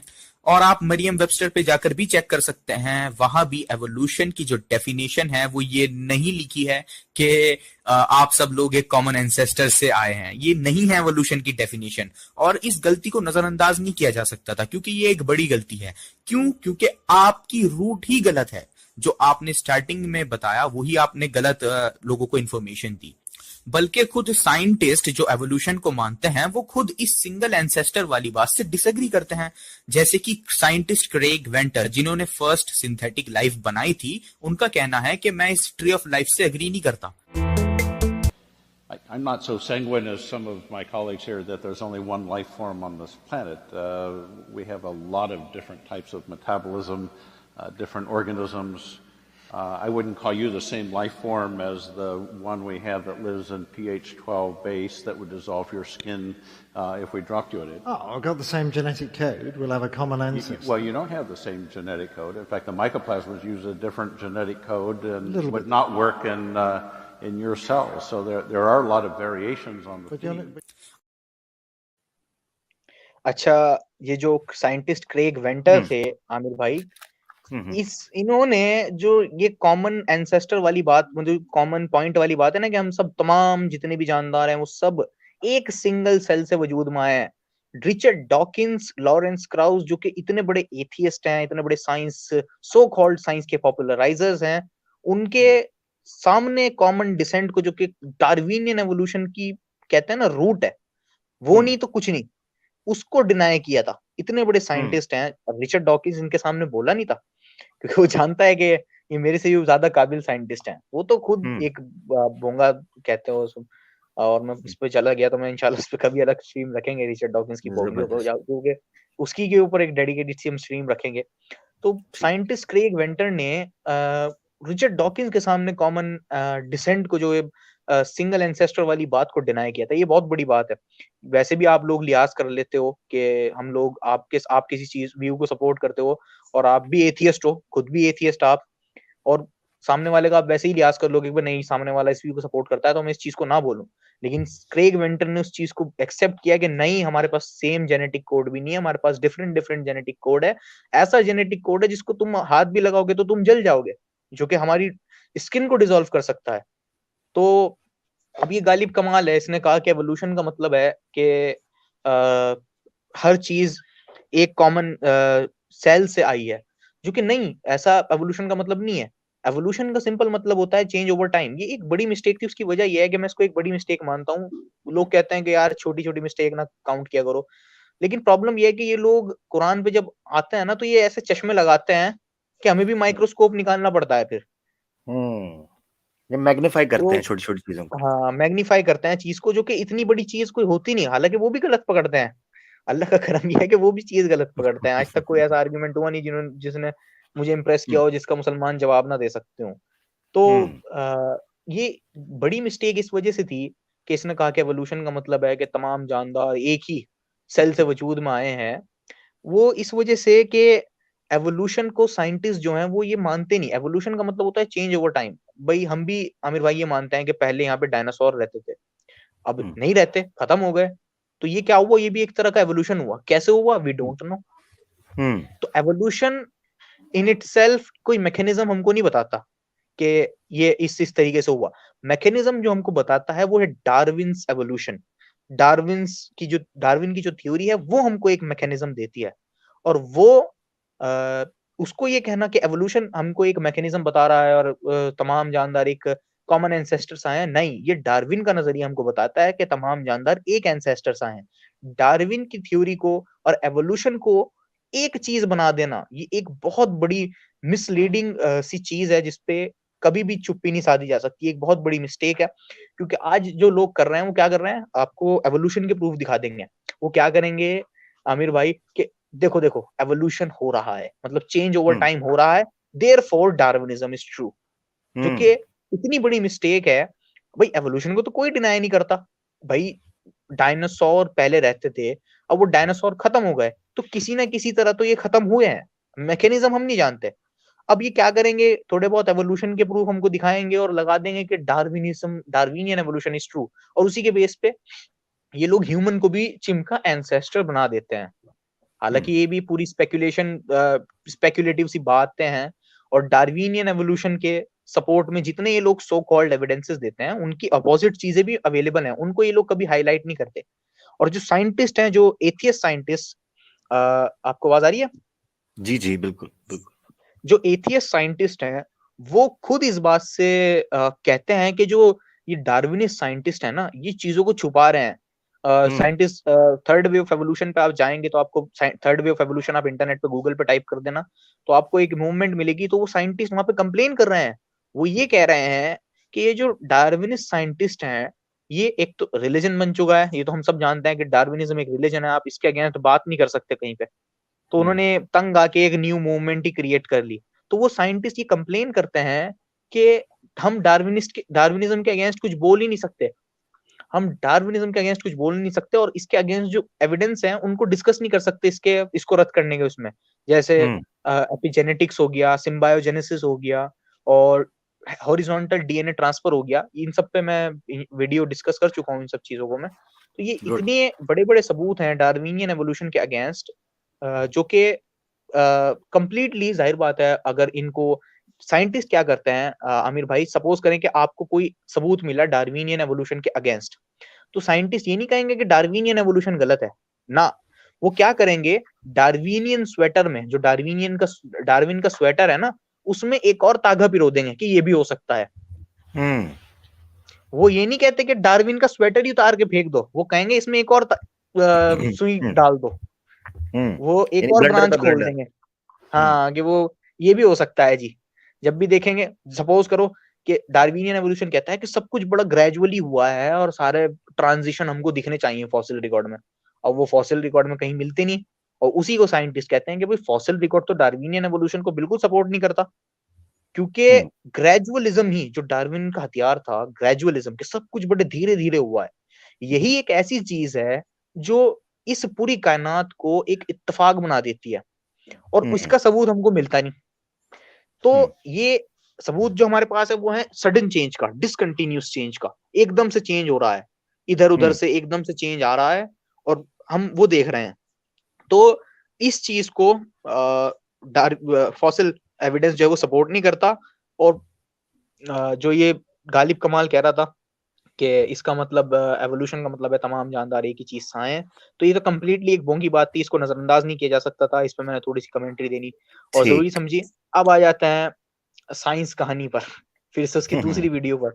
मैंने कहा चलो दोनों वीडियो, मैं सोच रहा था, मैंने पहले एक ही वीडियो तैयार की थी, मैंने कहा चलो एक ही को देख लेंगे, और वो इत्तेफाक से मैंने दूसरी पे भी क्लिक कर दिया, मैंने कहा चलो चलती रहने दो। अब वो मैंने इसको भी देखते देखते देखते देखते पूरी आ गया। वो आते आते पहले तो ये नॉर्मल सी बातें कर रहा है जो कि एक बच्चा भी जानता है, कहानी साइंस, वो उसकी बात मुझे बड़ी अफसोस होता है, ये लोग बोलते हैं अपने आप को साइंस का टीचर। उस पे इनने एक बात बोली, जरा उसे सुनिए पहले। लॉजिकल कांस्टेंट को हटाना पड़ा और बिग बैंग थ्योरी सच साबित हो गई। बिग बैंग थ्योरी यूनिवर्स के बिगिनिंग को एक्सप्लेन करती है। आज बिग बैंग थ्योरी यूनिवर्स के बिगिनिंग को एक्सप्लेन करती है। आज बिग बैंग को कॉस्मोलॉजिकल सर्कल्स में एक प्रूवन फैक्ट माना जाता है। तो आमिर भाई इसने क्या कहा कि बिग बैंग थ्योरी यूनिवर्स की बिगिनिंग को एक्सप्लेन करती है। तो अब बड़ी अफसोस की बात है कि इसके चैनल पे सिर्फ 2 वीडियो मौजूद हैं और दोनों में मिस्टेक्स हैं। भाई स्टार्टिंग तुम्हें ऐसी बात नहीं है कि तुम अभी बच्चे हो, सीख रहे हो, जिसको नजरअंदाज कर दें हम। 2 वीडियोस हैं और दोनों ही माशाल्लाह से ब्लंडर्स हैं। साइंटिफिक साइंस के नाम पे कलंक है, कहानियां है, साइंस तो है ही नहीं इनमें। ये पुरानी साइंस की कहानियों को तुम नए करके बच्चों को सिखा रहे हो। बच्चे भी तुम पे हंसेंगे अगर वो थोड़ी सी रिसर्च कर लें। बच्चे की रिसर्च है, जाहिर बात है कोई बच्चा भी इस चीज को अब जानता है कि जो बिग बैंग थ्योरी है वो यूनिवर्स की बिगिनिंग के बारे में ही कुछ नहीं बोलती। वो big bang theory big bang के बाद क्या हुआ उस चीज को एक्सप्लेन करती है, ना कि यूनिवर्स की बिगिनिंग को एक्सप्लेन करती है। और ये बात मैं नहीं, खुद एस्ट्रोफिजिसिस्ट नील डिग्रेस टाइसन आपसे कहेंगे। मेरी बात का यकीन ना करें, मैं बहुत देर से बोले जा रहा हूँ और मुझे ये चीज बड़ी ऑकवर्ड लगती है कि जब मैं कोई चीज बोलता हूँ उसका सबूत नहीं देता, लेकिन इस बार मैंने ऐड कर लिए थे साइंटिस्ट, तो जरा सुनिए। Okay, so where did it all come from? We're quite happy with our Big Bang description of cosmic origins, but actually, the Big Bang accounts for what happened only after the beginning. The beginning itself, and especially what happened before, remains the biggest mystery of all. तो आवाज आई आपको आमिर भाई बिल्कुल साफ? Exactly, yes, very well said. तो scientist इस चीज को बड़ा आम कर चुके हैं कि भाई बिग बैंग थ्योरी, ये मिसकंसेप्शन में आता है एक्चुअली अब, कि बिग बैंग का ये मिसकंसेप्शन है कि बिग बैंग जो है वो एक एक्सप्लोजन था और बिग बैंग जो है वो अपने बारे में बात करता है ना। बिग बैंग बिगिनिंग को छोड़ के उसके बाद की बात करता है। ना तो बिग बैंग से पहले क्या हुआ हम ये जान सकते हैं, और ना ही हम एग्जैक्ट बिगिनिंग को जानते हैं कि वहां पे क्या हो रहा था। हमारी जो सर्टेनिटी है वो 10 टू द पावर -32 या 33 या 4 सेकंड पे एंड हो जाती है। इसके ऊपर भी मैंने वीडियो में डिस्कशन करा है, बिग बैंग वाली वीडियो पे, आप इस वीडियो को देख सकते हैं। इसमें डिस्कशन किया है। हमारी सर्टेनिटी इस पे एंड हो जाती है। इससे पहले क्या हुआ, बाद में क्या हुआ, बाद में तो जाहिर बात हम जानते हैं कि बिग बैंग जो थ्योरी है वो उसके बाद को एक्सप्लेन करती है कि बिगिनिंग के बाद क्या हुआ। अब गालिब बोंगे ने क्या कहा कि बिग बैंग जो थ्योरी है वो यूनिवर्स की बिगिनिंग को एक्सप्लेन करती है। तो ये बड़े शर्म की बात है, अफसोस की बात है, डूब मरने वाला मकाम है कि 2 वीडियो, और तुम अब बुढ़े होने वाले हो। आई थिंक बहुत उम्र होगी गालिब की, कोई छोटा बच्चा तो लग नहीं रहा। हैरिस से भी मुझे काफी उम्र लगती है, हैरिस से भी ज्यादा काफी उम्र है गालिब की। तो ऐसी बात भी नहीं कि तुम सीख रहे हो, अपने आप को तुम रैशनलिस्ट कहते हो। साइंस के टीचर लोगों को इतने बड़े बड़े लेक्चर्स इनके हैं, अगर मैं उनपे एरर्स बताने लग जाऊं आमिर भाई वीडियो बना के, तो मैं कई वीडियो बना सकता हूँ। इस वजह से मैं इसको कोई हैसियत नहीं देता अपनी नजर में। मेरी नजर में ये बिल्कुल गया गुजरा है, मैं इस पे ध्यान भी नहीं देता। वो कभी कभार लोग रिक्वेस्ट कर करके नाक में दम करते हैं कि इस पे वीडियो बनाओ, तो मैं कभी कभार बीच में एक आध वीडियो इन पे एपिसोड आ जाता है, वरना मैं इसको कोई रेफर वो नहीं देता। हैरिस पे जो मैं फोकस करता हूँ, हैरिस पे मेरा फोकस स्पेशल इस वजह से है कि ये पहला इंसान है जिसने इंडिया पाकिस्तान में उन आर्ग्यूमेंट्स को इंट्रोड्यूस किया जो कि कंप्लीटली इंग्लिश फॉर्मेट में होया करते थे। इससे पहले किसी ने ये काम नहीं किया था, तो इसको रिफ्यूट करना इस वजह से ज्यादा जरूरी है। और बाकी जो ये छिलके आए हैं इसके, उनको तो मैं बिल्कुल हैसियत नहीं देता, मैं उन पर ना ज्यादा फोकस करता। अब तो मैं इंशाल्लाह इस पे से फोकस हटाने वाला हूँ। सोच रहा था कि कुछ वीडियोस और हो जाएं, फिर उसके बाद इंशाल्लाह हम बड़ी मछलियां फ्राई करेंगे। पोस्टेड प्रॉफिट हो गया, डेविड वुड हो गया, तो यही था मेरे पास आज इंशाल्लाह। और फिर कभी स्ट्रीम करेंगे तो कीड़े मकोड़े आपने मार लिए, अब जरा मगरमच्छ का शिकार करेंगे। अच्छा, दूसरी बात यह देखें, स्टीफन हॉकिंग जो है उन्होंने किताब लिखी है द ग्रैंड डिजाइन, और इसी तरीके से ब्रीफ हिस्ट्री ऑफ टाइम में भी उन्होंने थोड़ा सा इशारा किया। द ग्रैंड डिजाइन में तो उन्होंने काफी डिटेल से बात की है, जिसमें बिग बैंग को उन्होंने डिस्कस किया है। इवन वो कहते हैं कि बिग बैंग से पहले तस्वुर ही नहीं किया जा सकता कि कोई चीज एग्जिस्ट करती थी। अब बिग बैंग बिगिनिंग को कैसे एक्सप्लेन कर सकता है कि जब खुद उसकी अपनी एग्जिस्टेंस इस वक्त एक मिस्ट्री बनी हुई है। अब बिग बैंग को ट्रिगर किसने किया है, यही एक मिस्ट्री है। अब उस पर मल्टीवर्स की थ्योरी आती है, मल्टीपल बिग बैंग्स की थ्योरी आती है, ठीक है। मिशिको काकू जो है उसने इस पर बात की। तो स्टीफन हॉकिंग जैसा बंदा जो खुद एथियस्ट आखिरी दम तक वो गया है, तो मुझे नहीं समझ आती कि स्टीफन हॉकिंग हो या डॉकिंस हो, इन लोगों से ये सारी लॉजिस्टिक सपोर्ट लेते हैं और उन्हीं के आर्ग्यूमेंट्स को ये डिफर करते हैं, उनके साथ कॉन्ट्राडिक्ट करते हैं। तो मेरे ख्याल से ये जिस खाली में खाते हैं उसी में छेद करते हैं और ये नमक हरामी कर रहे हैं, ठीक है जी। तो वो जिस तरह गब्बर कहता था कि कालिया कहता है सरकार मैंने आपका नमक खाया, वो कहता है अब गोली खा। तो मकसद ये है कि इनको अब गोली पड़नी चाहिए। साइंस की जुबान की मैं बात कर रहा हूँ कि ये जो जिस तरीके के ये बोंगियां मार रहे हैं, एक तो ये चीज। दूसरी, आपने इख्तिताम किया, मैं गालिब कमाल के हवाले से बात कर लूं, फिर आप अपनी फाइनल कंक्लूजन दीजिएगा इस हवाले से, और अपकमिंग प्लान्स अगर इंशाल्लाह हम लोग वो भी थोड़े से डिस्कस कर लेते हैं हमारी पब्लिक के लिए, क्योंकि लोग मजीद, मुझे इंशाल्लाह उम्मीद है कि, और मैं चाहता हूं हमारे व्यूज़ भी और अबू जहर भाई के भी जो व्यूज़ हैं वो ज़रूर कमेंट्स में लाजमी बताएं आपको आज का प्रोग्राम कैसा लग रहा है, और ये भी बताएं कि आने वाले दिनों के अंदर आप किन टॉपिक्स पर हमें सुनना चाहते हैं। हमारी जॉइंट सेशन होंगे, उसमें इसी तरह इंशाल्लाह हम फिर लाइव कॉल्स का भी सेशन शुरू करेंगे और इस तरह के मजीद चीज़ें आएंगी, वो भी हम आपके साथ डिस्कस करते हैं। मगर अभी गालिब कमाल की जो बात चल रही है, गालिब कमाल, मेरे भी कुछ दोस्त थे, उन्होंने काफ़ी ज़्यादा जो है वो पोक किया हमें कि जनाब गालिब कमाल से डिबेट, और मैंने आवाज़ हक के ऊपर इसको एक ही वीडियो में एक्सपोज किया है अभी तक, और मज़ीद इसके कुछ एतराज़ात हैं उनको लूँगा।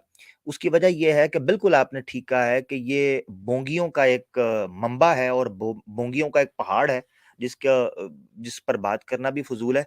मगर मसला ये है कि एक बड़ी हमारी पब्लिक जो है उनके लिए खलफशार का ये बायस इसलिए बने हुए हैं कि ये लोगों की जुबान नहीं रोकी जा रही, ये झूठ पर झूठ बोलते चले जा रहे हैं। अब हमारे पास सवाए इसके और कोई चारा नहीं रहता कि हम इनको रिफ्यूट करें, और इसलिए इनको रिफ्यूट करना हमारी मजबूरी है। और दूसरी बात यह है कि चूंकि ये इस्लाम को अपना सारा फोकस किए हुए हैं, इनकी सारी तोपों का और इनकी बैरल्स का रुख जो है वो इस्लाम की तालीमात और कुरान और नबी पाक सल्लल्लाहु अलैहि वसल्लम की ज़ात है और अल्लाह की ज़ात है। दूसरे मज़ाहिब खुद इनको जो है ना वो बैकअप किए हुए हैं। अनफॉर्चुनेटली होना ऐसे नहीं चाहिए था, मगर चूंकि शायद अल्लाह की मशीयत में, अल्लाह की हिकमत में ये ठीक था कि हुवल्लज़ी बाद औज़ु बिल्लाहि मिनश्शैतानिर रजीम अरसल रसूलहू बिल हुदा व दीनिल हक़ लियुज़हिरहू अलद्दीन कुल्ली, कि दीन इस्लाम वो दीन था जो वाहिद फ़कत दीन के तौर पर सामने आता, और बाकी अदयान बातिला जो हैं वो उसके बरखिलाफ एक ग्रोह बन जाते हिज़्बुश शैतान के तहत। तो गालिबन इसलिए वो इनको सपोर्ट करते हैं। गालिब कमाल को हमने ईमेल की ज़ैतून एफएम लाइव की तरफ से और इसको चैलेंज किया कि आप जो कहते हैं कि जी हमें ईमेल के थ्रू डिबेट का पूरा एक अरेंजमेंट करें, वो इसको फॉलो किया। वो मैंने क्लिप भी बाकायदा बना के रखा है, एक हमारे आवाज़ हक पर क्लिप है, अगर आप देखना चाहें तो देख सकते हैं, जिसमें इस बंदे ने दूसरे एथियस्ट का, यूक्रेन के एक एथियस्ट नुमान आलम साहब हैं, उनके साथ हमारी डिबेट हुई थी करीबन 4 घंटे की एग्जिस्टेंस ऑफ क्रिएटर के ऊपर।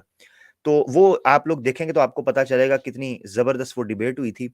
और उस डिबेट का बहाना बनाकर गालिब कमाल ने मुझसे बात करने से इनकार कर दिया और वो चाहते हैं कि मैं उनके चैनल पर जाऊं। तो सॉरी, हम आपके चैनल पर नहीं जाएंगे। उसकी वजह यह है कि जब हमारे पास हमारा प्लेटफॉर्म मौजूद है और आप अपनी बात करने के लिए अपनी राय रखते हैं, तो फिर आप अपनी जगह पर अपनी बात करें, हम अपनी जगह पर अपनी। अगर डिबेट करनी है और अगर आपने बैठना है हेल्दी डिस्कशन के लिए, तो या वो न्यूट्रल ग्राउंड होगा या फिर हम बैठकर डिस्कस कर लेंगे कि हमने क्या करना है। अदरवाइज हमारे पास ये ऑप्शन है, जिस तरह अबू जर भाई मेहनत कर रहे हैं, रिफ्यूट कर रहे हैं आपकी बोंगियों को, इसी तरीके से हम भी करते रहेंगे और इस्लाम का दिफा करते रहेंगे। ये हमारे खून के अंदर है, हम इसी के लिए पैदा हुए हैं इंशाअल्लाह अल्लाह के हुक्म से। ये बात थी। तो इसके अलावा ये है, इन लोगों का बेसिकली ये धंधा है। अब मसला ये है कि अगर ये सिर्फ और सिर्फ, मैं आपको गारंटी करता हूं, अगर ये सिर्फ और सिर्फ साइंस की बात करे, इसको कोई भी नहीं सुनेगा। ये साइंस कहानी पर जो ये बातें कर रहा है, इसको आप भी अगर रिफ्यूट कर रहे हैं तो सिर्फ इसलिए कि इसने इस्लाम की जो है ना वो तौहीन की और इस्लाम के बारे में बात की। अगर सिर्फ यही चैनल साइंस कहानी ये लेकर चले और इस पर, मैं आपको गारंटी कहता हूं, उसको कोई भी नहीं सुनेगा। इसकी व्यूअरशिप आप देख लीजिएगा, कोई भी नहीं सुनेगा। सिर्फ इसको, इन लोगों को, इस जैसे हारिस सुल्तान जैसे या गालिब कमाल जैसे लोगों को सिर्फ लोग इसलिए सुन रहे हैं, और वो भी वो लोग जो दूसरे अदयान से ताल्लुक़ रखते हैं या जो इस्लाम के मुखालिफ हैं या किसी तरह से इस्लाम से वो खार रखते हैं, वो लोग इनको सुनते हैं और वही इनकी व्यूअरशिप है। इनका ओढ़ना बिछोना, इनका लंगर पानी, इनका हुक्का पानी सिर्फ और सिर्फ इसी चीज़ से इनका ब्रेड एंड बटर जुड़ा हुआ है कि ये इस्लाम के खिलाफ ज़ुबान दराज करके धड़ाधड़ बोले चले जाते हैं और कितने-कितने घंटों की स्ट्रीम्स करते हैं और वही रेपिटेशन है। मतलब मुझे हैरानगी ये होती है कि आप अपने आप को रैशनलिस्ट कहते हैं, फ्री थिंकर कहते हैं, रिसर्चर्स कहते हैं और पता नहीं क्या कुछ नहीं कहते, व्हाट नॉट, ठीक है? वो आप हर कुछ कह जाते हैं। सिर्फ ये है कि आपकी जब हम वीडियोज़ को देखते हैं, गौर करते हैं, तो हमें पता चलता है कि रिसर्च से खाली, और जो बात आप करते हैं वो भी अनसाइंटिफिक होती है और फैक्ट्स एंड फिगर्स के खिलाफ होती है, और सिर्फ आपकी अपनी ज़ाती बोंगी होती है जो आपने कहीं से पढ़ ली होती है और आप उसको लेकर चल रहे होते हैं। आप उसको प्रूव नहीं कर सकते, इसीलिए आप अपने अड्डे के ऊपर बैठे रहते हैं और उस पर बात करते हैं। तो इंशाल्लाह आने वाले दिनों के अंदर इन चीज़ों पे बात होगी। मैं अबू ज़र भाई से कहूँगा कि वो अपकमिंग प्लान्स के हवाले से भी ज़िक्र करें और जो हमारी जॉइंट स्ट्रीम्स हुआ करेंगी जिस तरह आज हुई है, तो ये तो एक इंट्रोडक्टरी थी और एक आप ये समझें कि आप लोगों तक रसाई थी, एक इंटरेक्शन था कि आप लोगों से भी हम जानने की कोशिश करें कि आप लोग क्या समझते हैं इस तरह की कोलैब। और हमारे आने वाले दिनों के अंदर अबू ज़र भाई इंशाल्लाह बड़े अच्छे नए-नए साथियों को लेकर आएँगे और हम भी कोशिश करेंगे कि ऐसे साथियों को लेकर आएँ जो एथिज़्म के ऊपर बात करेंगे, साइंटिफिक इस्लाम की जो साइंटिफिक एक अप्रोच है उसको लेकर चलेंगे और नित नई एस्पेक्ट्स और डायमेंशन से, एंगलिंग से इस्लाम को समझने की इन अ 360 वे इंशाल्लाह समझने की कोशिश करेंगे। And we will show you guys इंशाल्लाह दैट इस्लाम इज कंपैटिबल, इंशाल्लाह not outdated, compatible to this century and afterward इंशाल्लाह। और यही वो हकीकत है जिसको इंसान के लिए अल्लाह ताला ने भेजा था। बहुत शुक्रिया, जज़ाकल्लाह। जी माशाल्लाह आपने बहुत अच्छी बात कही। मैं फाइनल जो बता दूं उस पे गालिब कमाल पे जरा से फाइनल थॉट्स दे दूं। तो मेरा ये कहना है कि इसको बोंगे को आप इससे कंफ्यूज ना हो करें। आपने देख ही लिया होगा कि इनकी क्या हालत है साइंस में और कुरान में, तो पूछो ही मत। अगर मैं इनकी इस्लाम पर बात खोल के बैठ गया और इनकी वीडियो मैंने खोल दी, तो इन लोगों को शर्म आ जाएगी। इनके जो भक्त है जो आके कमेंट करते हैं, उन लोगों को शर्म आ जाएगी और वो शर्म से पानी पानी हो जाएंगे कि इस बंदे को हम सपोर्ट करते थे। ये केस तो हैरिस सुल्तान के साथ भी है। अब तो लोगों ने, जो हैरिस सुल्तान के व्यूअर्स थे, उन लोगों ने भी कहना शुरू कर दिया है कि इसकी बुक्स जो हैं, इसकी जो बुक है इसमें भी बहुत ज्यादा गलतियां हैं और बतेरी चीजें। अब इसके व्यूअर्स इस पर डाउट करने लग गए हैं कि क्यों रिस्पॉन्स नहीं दे रहे। जब तुम मेरे से छोटे चैनल्स को रिस्पॉन्स दे सकते हो, तो अब इसके खुद के लोग, मेरे चैनल पे कई कमेंट आते हैं, उनमें से आज ये कल मुझे एक और कमेंट मिला। वो मैंने बुक के हवाले से बोला था, तो के हैरिस सुल्तान की एक बोंगी बुक है, तो ये इनके चैनल पे जाता है। ये शख्स मिस्टर अकरम इनका नाम है, इनके चैनल पे जाता है, इनसे बात करता है, मेरे बारे में बात करता है। हालांकि मेरा जिक्र, मेरे आर्गुमेंट्स कभी नहीं रखते, पता नहीं क्यों। भाई मैं जब इन पे वीडियो बनाता हूँ तो तुम्हारा मकसद क्या है? तुम्हारा मकसद मेरे हवाले से सवाल करना है कि जाके मेरे आर्गुमेंट्स इनके सामने रखो ना। मेरे आर्गुमेंट्स नहीं रखने, अपनी बात करनी है कि भाई फलां इंसान तुम्हारे पे वीडियो बना रहा है, उनका क्यों नहीं जवाब, वो उनके बारे में आप क्या कहोगे? क्योंकि फिर वो अपनी बोंगे स्टार्ट कर देता है कि उसका तो करियर ही मेरे ऊपर बना हुआ। ये कोई आर्गुमेंट है? आप बताएं कि कोई मेरे से सवाल करने आए कि भाई फलां इंसान ने आपके खिलाफ वीडियो बनाई है, आमिर भाई, तो आप कहोगे कि उसे तो छोड़ो, उसने तो, उसका तो करियर ही मेरे ऊपर बना हुआ है। तो ये कोई जवाब है? ये तो कोई जवाब नहीं हुआ। ये तो एक आपने बात टालने वाली बात करी। तो अभी इसने क्या कहा, इनके ही व्यूअर्स ने, जो कि इनसे दिन रात जाके बात करता है, काफी सारा कंटेंट इसका पढ़ा है, कि मैंने इसकी बुक को कहा था कि ये बड़ी बोंगी बुक है, इसमें इतनी गलतियां है कि जिसकी कोई हद नहीं। तो इसने कहा कि आई अग्री विद यू, इस बुक में जाहिर बात है, इसने कहा कुरान से ज्यादा मिस्टेक्स हैं। तो मैंने कहा इस बुक में मिस्टेक्स हैं। तो इस तरह के सैकड़ों कमेंट्स मेरे पास आते हैं। जाहिर बात है हर किसी को तो ऐड कर नहीं सकता मैं, ना ही मेरे पास इतना टाइम था कि मैं हर कमेंट को दोबारा से स्टार्ट करूं पढ़ना। जब आते थे वो, मैं ना उनका कोई, उनसे ज्यादा मुझे कोई लेना देना होता, आते रहते हैं जाते रहते हैं इस तरह के लोग। तो यही मेरा फाइनल थॉट्स थे इन लोगों को बिल्कुल भी सुनने की। अब जाहिर बात है इनकी क्रेडिबिलिटी खत्म हो चुकी है। 70 से 80 वीडियो मैं इस शख्स पे बना चुका हूँ, कई सारी वीडियोस में गालिब पे बना चुका हूँ। लोग कहते थे कि तुम मुझे कहते थे कि बड़े चैनल को टारगेट करता है, तो मैंने कहा चलो छोटे चैनल को भी कर लेते हैं। जो नए चैनल बने थे मैंने उनको भी टारगेट किया, जो नए चैनल बने थे मैंने उनको भी टारगेट किया। उन्होंने भी कह दिया कि मैं रिस्पॉन्स नहीं देना, हमने रिस्पॉन्स नहीं देना तुम्हें।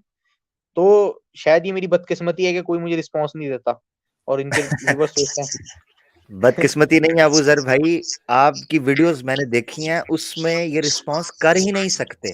वो इतना पैक, एक फुल ऑफ एविडेंस एक चीज होती है जिसको ये रिफ्यूट नहीं कर सकते, और इनका मकसद रिफ्यूट करना है ही नहीं है। ये सिर्फ अपने फकी बेचने, अपना चूरन बेचने, अपनी दुकानदारी करने आते हैं और उसके बाद चले जाते हैं। ये रिफ्यूट नहीं करना चाहते because they are not sincere.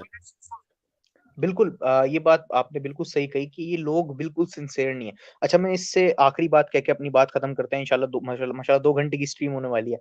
तो ऐसा हुआ कि हारिस सुल्तान के ऊपर मैंने एक वीडियो बनाई, वो हदीस दिखाई थी इसने सही बुखारी की एक। तो वो वीडियो दिखाई इसने और मैंने उस पे वीडियो बनाई। ये 1.5 साल पहली पुरानी बात है, शायद 1.5 साल नहीं हुआ अभी। तो मैंने उस पे वीडियो बनाई, तो अब इसने आके उस पे कमेंट किया और ऐसा कमेंट किया कि जैसे ये मुझे रिफ्यूट कर रहा है, यानी मुझे रिफ्यूट करने के सोच रख के इसने कमेंट किया मेरी वीडियो के नीचे।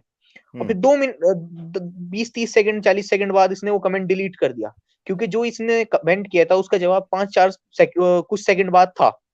तो इसने वो कमेंट डिलीट कर दिया क्योंकि मेरी वीडियो में उसका रेफ्यूटेशन था इसके कमेंट का। तो वो मेरे पास नोटिफिकेशन आ गई, क्योंकि जब एक बड़ा चैनल आपके पास ऊपर कमेंट करता है तो आपको एक अलग से नोटिफिकेशन मिलती है वाईटी स्टूडियो में कि इस फलां बंदे ने आपके चैनल पे कमेंट किया, चाहे वो डिलीट भी कर दे उस चीज को, तो वो नोटिफिकेशन आपके पास रहती है कि इसने क्या कमेंट किया था। अब वो इसने डिलीट कर दिया, तो इसकी वीडियो की पूरी धज्जियां उड़ गई थी मेरी वीडियो में पूरी तरह से। अब इसने क्या किया, अच्छा इंसान होता, आप और मैं होते, तो हम क्या करते, हम लोग करते कि अपनी वीडियो प्राइवेट कर ली, क्योंकि हमारी वीडियो का जवाब हमें मिल गया। एक ट्रुथ सीकर क्या करेगा, जब वो कोई आर्ग्यूमेंट बनाता है, कोई सवाल रखता है सामने और उसका जवाब उसको मिल जाए, तो अपनी पुरानी वीडियो प्राइवेट कर ले। सही बात है। इसने क्या किया, सेकंड वीडियो बना दी और अपनी उस पुरानी वीडियो की तारीफ करी जिसको मैं रिफ्यूट कर चुका, जिसपे तुमने कमेंट करके खुद जिल्लत हासिल भी करी, जिसको मैंने कई वीडियो में पॉइंट आउट किया है। तो उसने, उसकी ये वीडियो जिसको रिफ्यूट भी किया जा चुका है मेरे द्वारा, वो आज तक इसके चैनल पे पड़ी है। और इतनी वीडियो इसमें क्लियर बोंगियां हैं, वो आज तक इसके चैनल पे पड़ी हैं। हालांकि ये उनको प्राइवेट कर सकता था। एक अच्छा इंसान क्या करता कि प्राइवेट कर ले, नहीं, लेकिन फंडिंग जो रुक जाएगी।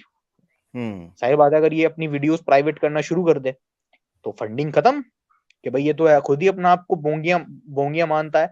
जबकि होना ये चाहिए था कि अगर तुम एक सिंसियर इंसान हो कि भाई उस दिन मैंने गलती से ये बोला और आज मैं इसकी माफी मांगता हूँ, मुझे इसका जवाब मिल गया और आगे से मैं ये सवाल ना करने की कोशिश करूंगा, इतना आपको बोल दो तो आपकी क्रेडिबिलिटी बनी रहती है।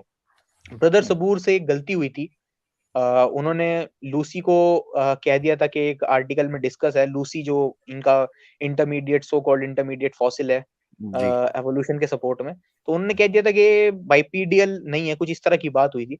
तो उन्होंने बाकायदा वीडियो बना करके कहा था कि आई वाज रॉन्ग, और उस वीडियो को उन्होंने कहा कि क्योंकि वो पूरी एक बाकायदा डिबेट थी तो उसको प्राइवेट नहीं किया जा सकता था, लेकिन उन्होंने वीडियो बना करके कहा कि मैं उस जगह पे रॉन्ग था, तो इससे मेरा कोई ताल्लुक नहीं है, मैंने उसको दोबारा चेक किया तो मैं अपनी गलती एक्सेप्ट करता हूँ। ये होता है एक अच्छे इंसान की, वो अपनी क्रेडिबिलिटी जो चाहता है कि मेरी क्रेडिबिलिटी बनी रहे।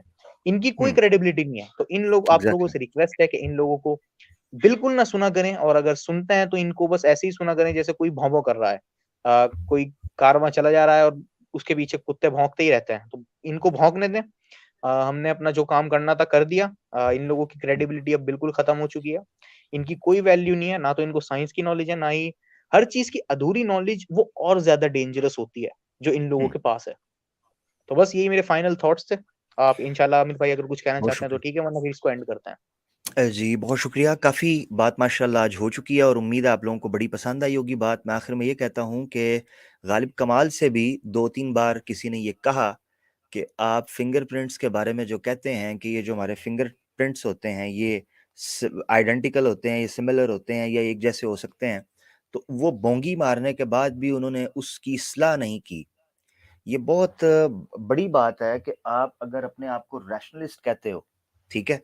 तो और रवैया आपका भी वही हो कि जो किसी मजहबी कटर से कम ना हो, यानी कटर मजहबी से कम ना हो, ठीक है ना? मैं मजहब की बात, दीन की बात नहीं कर रहा, मैं इस्लाम को दीन समझता हूँ। उसके अलावा जो कुछ है वो मजहब है, दीन सिर्फ इस्लाम है। तो आप लोगों का भी वही रवैया है।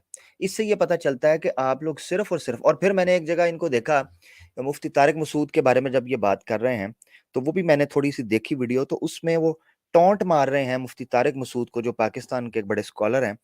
उनको टॉन्ट मारा है। मेरा उनसे कोई किसी फ़िरके से लेना-देना नहीं है। मैं जस्ट इनकी बात कर रहा हूँ कि ये लोग कैसे मज़ाक उड़ाते हैं किसी दूसरे शख्स का। तो ये मैंने ये नोट किया कि ये जो 4-4 घंटे की, 5-5 घंटे की जो लेंथी स्ट्रीम्स कर रहे होते हैं, उनमें उ उ उस उन स्ट्रीम्स के अंदर इनका फ़ोकस होता है सुपर चैट्स के ऊपर, ठीक है? और पैट्रियन के अपने मेंबर्स बनाने के ऊपर। इससे ये पता चलता है कि ये इन लोगों का धंधा है, ये सुबह-शाम बैठकर यही 5-5, 6-6 घंटे की स्ट्रीम कर रहे हैं। ये 5-6 घंटे बैठकर नंगे नाचते, मुझे कोई मसला नहीं था। मगर जब आप इस्लाम के ऊपर बात कर रहे हैं और झूठ बोल रहे हैं, और आप साइंस का नाम ले रहे हैं और तब भी आप झूठ बोल रहे हैं, और आप आउट ऑफ कॉन्टेक्स्ट और पिक एंड चूज़ कर रहे हैं, अपनी मर्ज़ी से और चीज़ों को सामने रखते हैं, और वो भी फैक्ट्स एंड फिगर्स को आप तबाह कर रहे हैं, करप्ट कर रहे हैं। तो ऐसी सूरत में ये इंटेलेक्चुअल डिसऑनेस्टी है, और ये जहालत से भी बदतर है। अगर इंसान जाहिल हो वो खामोश हो जाए, मगर ये जहालत से भी बदतर है कि इंसान अधूरे इल्म के ऊपर भड़क मारे कि वो बहुत बड़ा कोई स्कॉलर है और मैं जनाब बहुत बड़ा कोई आलिम हूँ, इस तरह की चीज़। बस इसी चीज़ के साथ अबाउट दीन एंड इस्लाम भाई, और मैं आपसे इजाज़त चाहूँगा।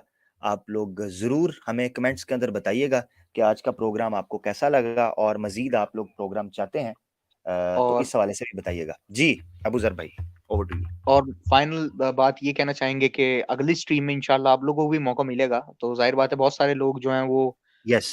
इन लोगों की बोंगियाँ पकड़ते हैं, लेकिन हम तक वो नहीं पहुँच पाती, क्योंकि मैं तो इनको बहुत ब्रीफली सुनता हूँ। कभी-कभार कोई वीडियो खोल ली, अब उसकी स्टार्टिंग में इतनी बोंगियाँ मिल जाती हैं कि हमारी वीडियो कंप्लीट हो जाती है। उसके बाद मैं वीडियो भी कंटिन्यू नहीं कर पाता। क्योंकि मेरा मकसद इनका रिफ्यूट करना होता है। मुझे इनकी क्रेडिबिलिटी खत्म करनी होती है। मेरा मकसद इनको सुनना नहीं होता कि मैं इनको सुनूँ, इनका पॉइंट ऑफ व्यू जानने की कोशिश करूँ। वो मैंने कर लिया। तो अब मेरा मकसद इनको रिफ्यूट करना है। तो आप लोग भी बहुत सारे ऐसे होते हैं जो इन लोगों को इनके पास जाते हैं, इनकी बोंगियों को पॉइंट आउट करते हैं, लेकिन वो हम तक पहुंच नहीं पाती, क्योंकि वो 5-5 घंटे की स्ट्रीम्स कौन सुने। तो अगर आप लोग कभी इनके चैनल पे गए हों और आप इनकी बोंगियों को पॉइंट आउट किया, तो आप अपना मटेरियल तैयार रख सकते हैं। अगली बार आप चैनल पे आ सकते हैं, अपने चैनल पे उनको अपलोड कर सकते हैं, अनलिस्टेड अपलोड करके उनको चला करके आप हमको बता सकते हैं कि किस तरीके से इन लोगों ने बोंगियां मारी हैं। या इंशाल्लाह आप अपनी बात रखेंगे, अगली बार हम लाइव कॉल्स भी लेंगे जब भी, और टॉपिक हमको सजेस्ट करेंगे किस टॉपिक पे आना है। बाकी हमारे भी कुछ प्लान्स हैं इंशाल्लाह, लेकिन जाहिर बात है वो प्लान्स कभी ना कभी एंड होंगे। उसके बाद मैं सोच रहा हूँ कि उसके बाद क्या होगा, तो आप लोग सजेस्ट करेंगे तो इंशाल्लाह इजी होगा। तो इसी के साथ साथ आज हम एंड करते हैं। ठीक है आमिर भाई, तो एंड कर दें इंशाल्लाह। ठीक हो गया जी, ठीक है जी, एंड कर देते हैं। ओके जी, अल्लाह हाफिज़ तमाम दोस्तों को। अस्सलाम अल्लाह वालेकुम। हाफिज़। अस्सलाम।